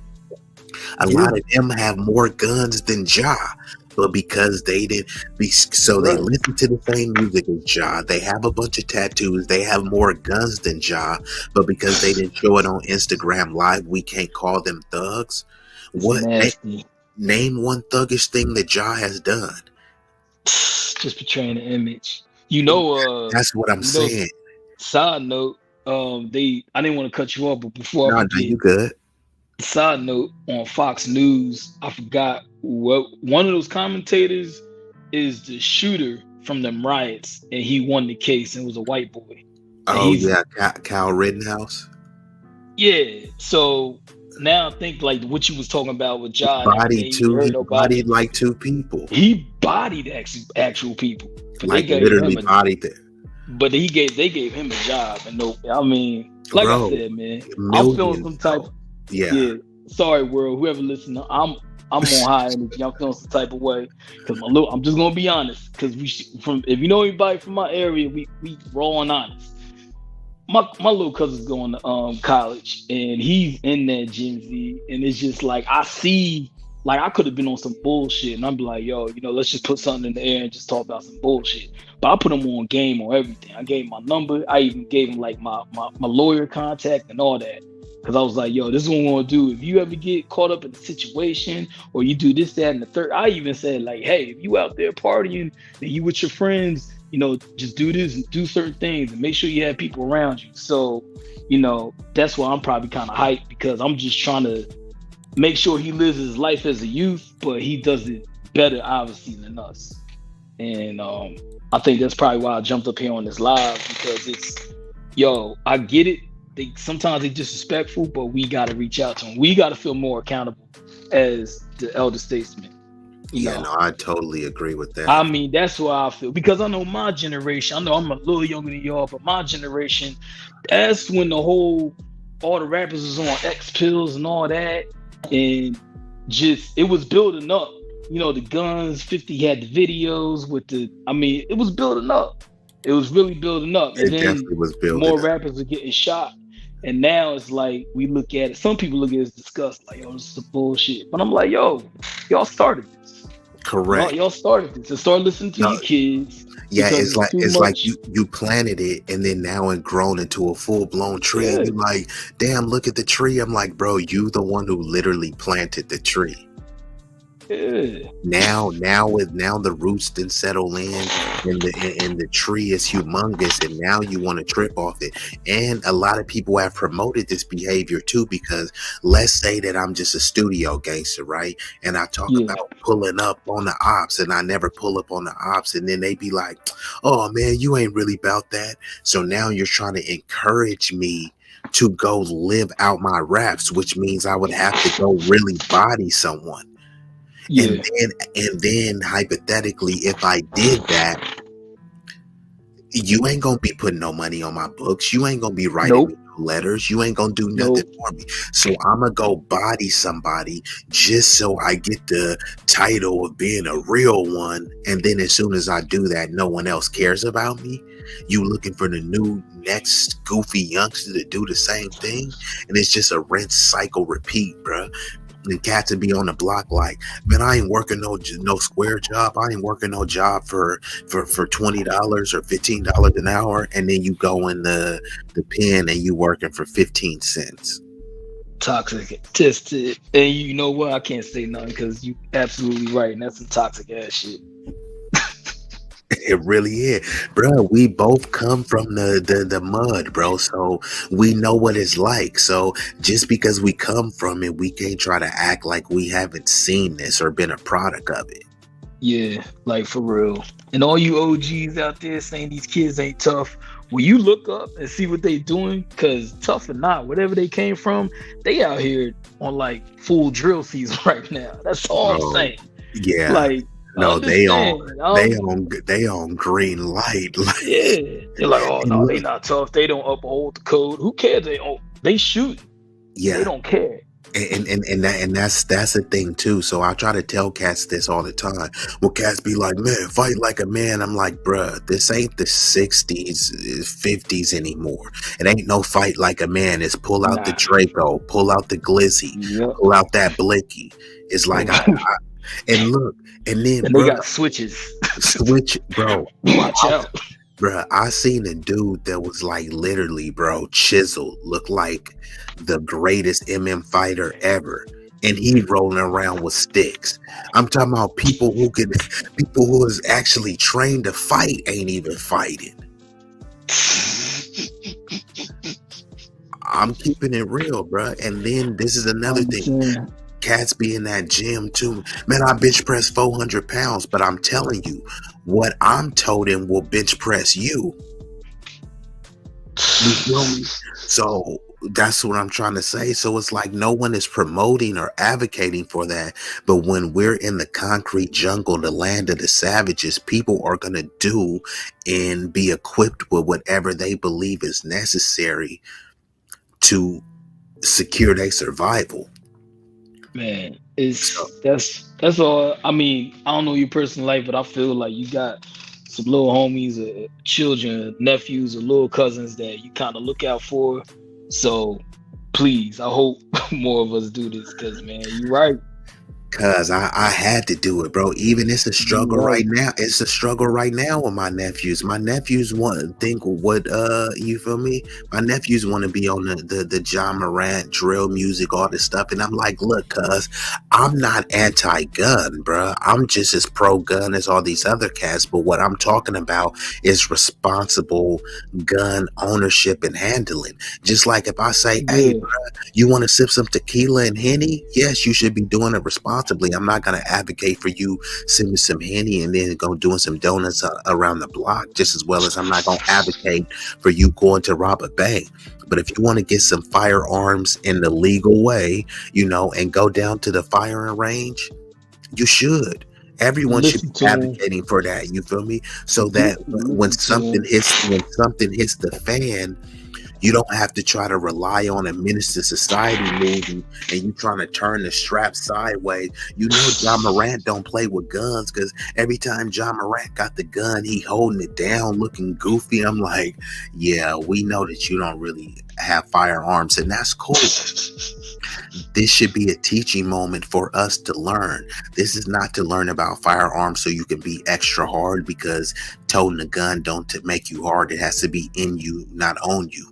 But you should want to be better with that weapon, because you're going to have to defend yourself, your family, and practice makes perfect. Steph Curry is not that good at shooting threes because he does it one time. So you're not going to be that good at being able to handle your weapon, because some people be like, man, I know how to shoot. Can you take your gun apart and put it back together? Do you know how to clean your gun? Do you have a handgun? Do you have a shotgun? Do a long rifle? All of this stuff is legal. If you look up a bunch of politicians and you like, wow, this dude got all this stuff. Yes, because it's within his legal rights. And for all my black and On it, brown Ozzy. ones, all my black and brown ones that you said get the gun the legal way. That's right. And then also, because it's messed up when we have to defend ourselves, like I said, little black brothers and our brown brothers, because they go through it too. It's sad. If you was another shade, they would come, take the report, might take you down to the station, you're released. But with us, we always got to face jail time. And then if you want to get out on bail so high, which is that needs to change. And that kind of deters a lot of black men from that will actually legit protect themselves, because I even worried about that, because it's like, damn. So I say that to say this, since you brought up bomb legally. If you do, which I ain't wishing anybody's in that position, but if you do and you fire it off, make sure you call your lawyer first. So get you a defense lawyer. You could break it down into payments. A lot of you think that you got to pay so much for a lawyer up front. No, because especially good defense lawyers, they want to take your money. The only thing they do is if you're not paying them, then they slow down, but they will take on your case as long as you give them something. So, I mean, I'm just saying that to say, because I don't think a lot of them actually know that. So this way, you can just go down and make a report, and then you can be released that same day. Because I'm tired of kind of seeing that too.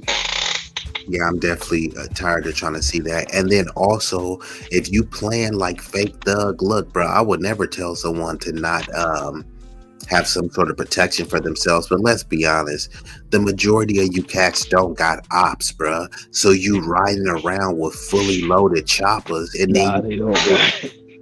then you get pulled over, and now you got to sit down for that time. And then it's like, bro, why'd you have that? For the ops? What ops, bro? Everyone loves you, bro. You trying to, you know what I mean? You trying to everybody loves you trying to fight some demons that you don't have, and now you got to sit down. I had one of my homies did that. He was like, man, I'll do this little 3 years and be right back. 3 years, right back? Oh, hell nah. Bro, your son is 3. When you come back, he's going to be 6. You think that's right back? Nah, it's a nasty situation. Please, please, please, please stay out. That's the one place all y'all need to stay out of. Because I know if it was me, I would never sleep. I'd be nah. I know people that been locked up, and I know CEOs, so I know the whole side. That's just, we all stop trying to be like, I'm just going to do 3 years and be good. And Don't do it. Yeah, you think you ain't gonna be institutionalized. You think you think you're gonna be the same person going in as that person coming out. It defies human nature. And Ozzy, man, thank you for coming in and adding that. Man, let me get up out of here. Yeah, for sure. Hey, you on the gram, Ozzy, or what? Yeah, it's under the Vibers, because that's what kind of, I guess, separates me from a lot of people.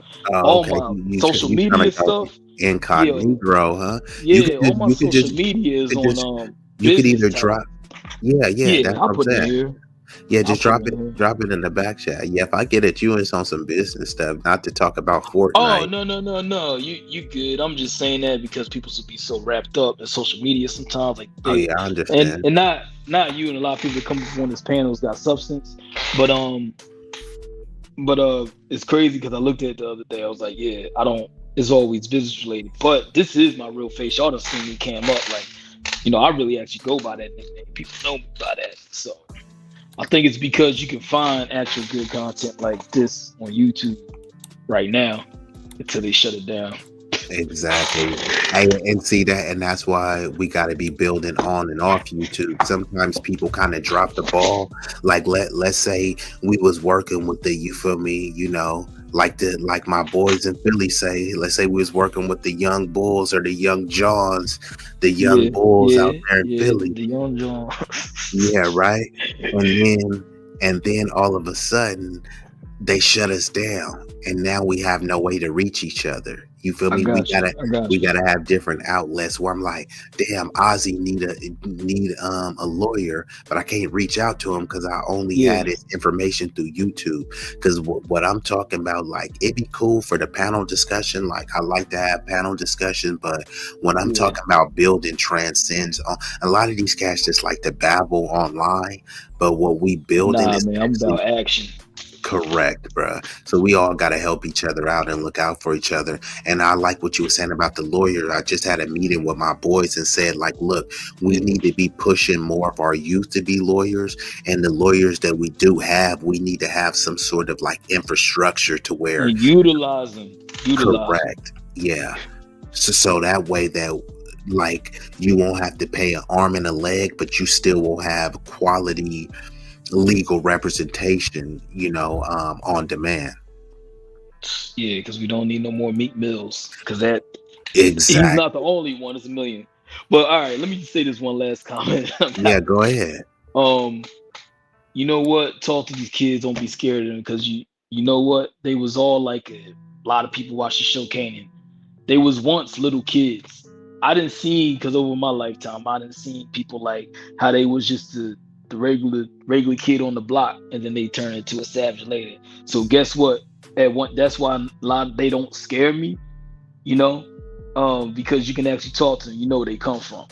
So that's all I gotta say. So everybody, like, just live your life and elevate. That's it. For sure. Appreciate you, Ozzy. I'm gonna tap in with you.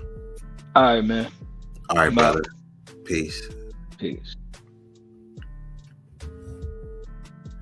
All right, so thank you for any and everyone that is rocking with us. Y'all came through heavy. I'm gonna run a couple visuals and then we gonna shut the stream down, because I know it is extremely late or extremely early depending on where y'all at.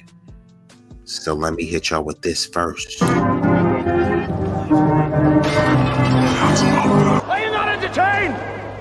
Are you not entertained? Is this not why you are here? Follow. Be easy. You know you want to. Well, we're waiting.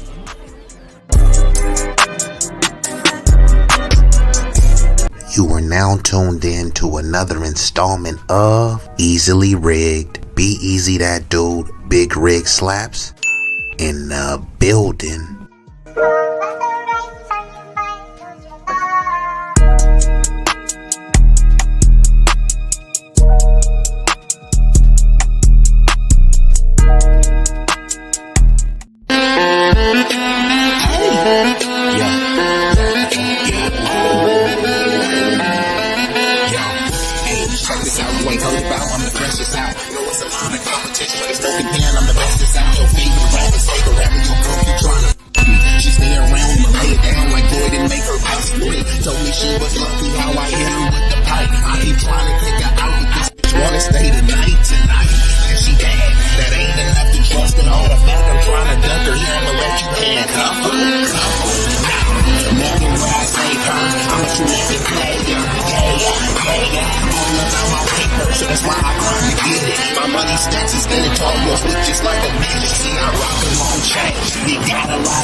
Please subscribe to the channel for more exclusive content.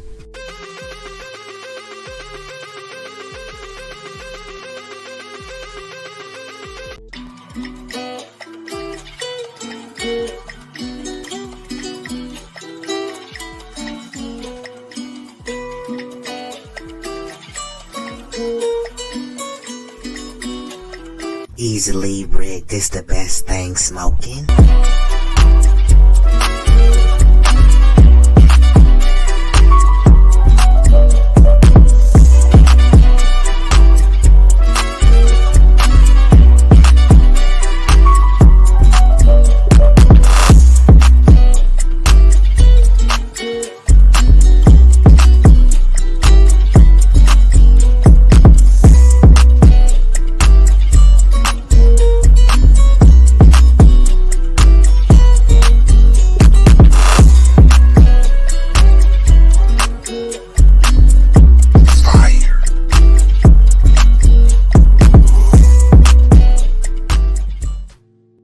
私も地元です。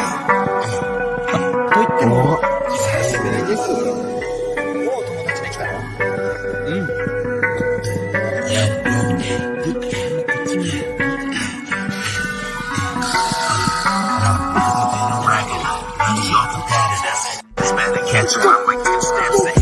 This promethazine got me leaning like a chopper. In the club, I'm 20 deep. I don't be riding solo. Pull some bad bitches, they vanilla and cocoa. They wanna take some photos when we kick it out in Soho. Chicks are showing tits and popping pussy for my promo. Told them like juvenile, baby, move it for me slow-mo. Then I'm right back to the block, cause I keep getting moto. I be flipping, not shrinking. I don't give a fuck about no. This nigga name ain't D-Lo, but these bitches stacking this free forever be my stilo. This is B-Eazy Dat Dude. In the trap making packs move. If I ever go broke, then I'm about to pull a move. Since a nigga healthy, I don't even gotta worry. With my from Fiji, eating tandoori and chicken curry. That ism is really in me. My game international. I design my own clothes, so I be always looking fashionable. Here's a couple facts about me that y'all didn't know. Some of y'all be getting bread, but I be getting bigger, dawg. I got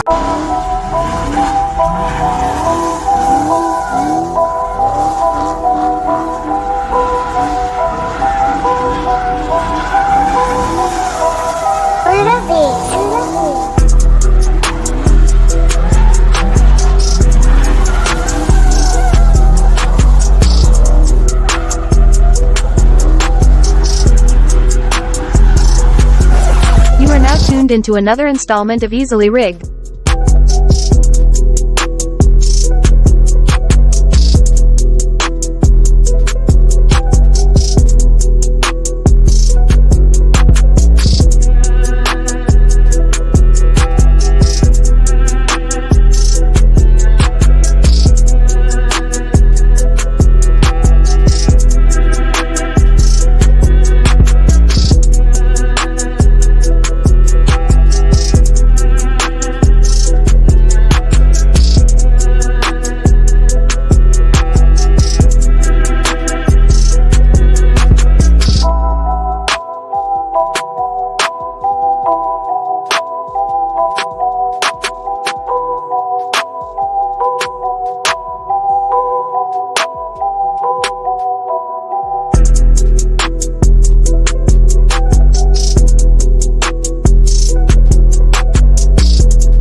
B-Eazy Dat Dude, Big Rig slaps two of the dopest to ever do it, you feel me? Put some respect on their name.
You are now tuned into another installment of Easily Rigged on the Knowledge and Relationships platform. Your viewership and support is immensely appreciated, and for that, we thank you.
knowledge in relationships.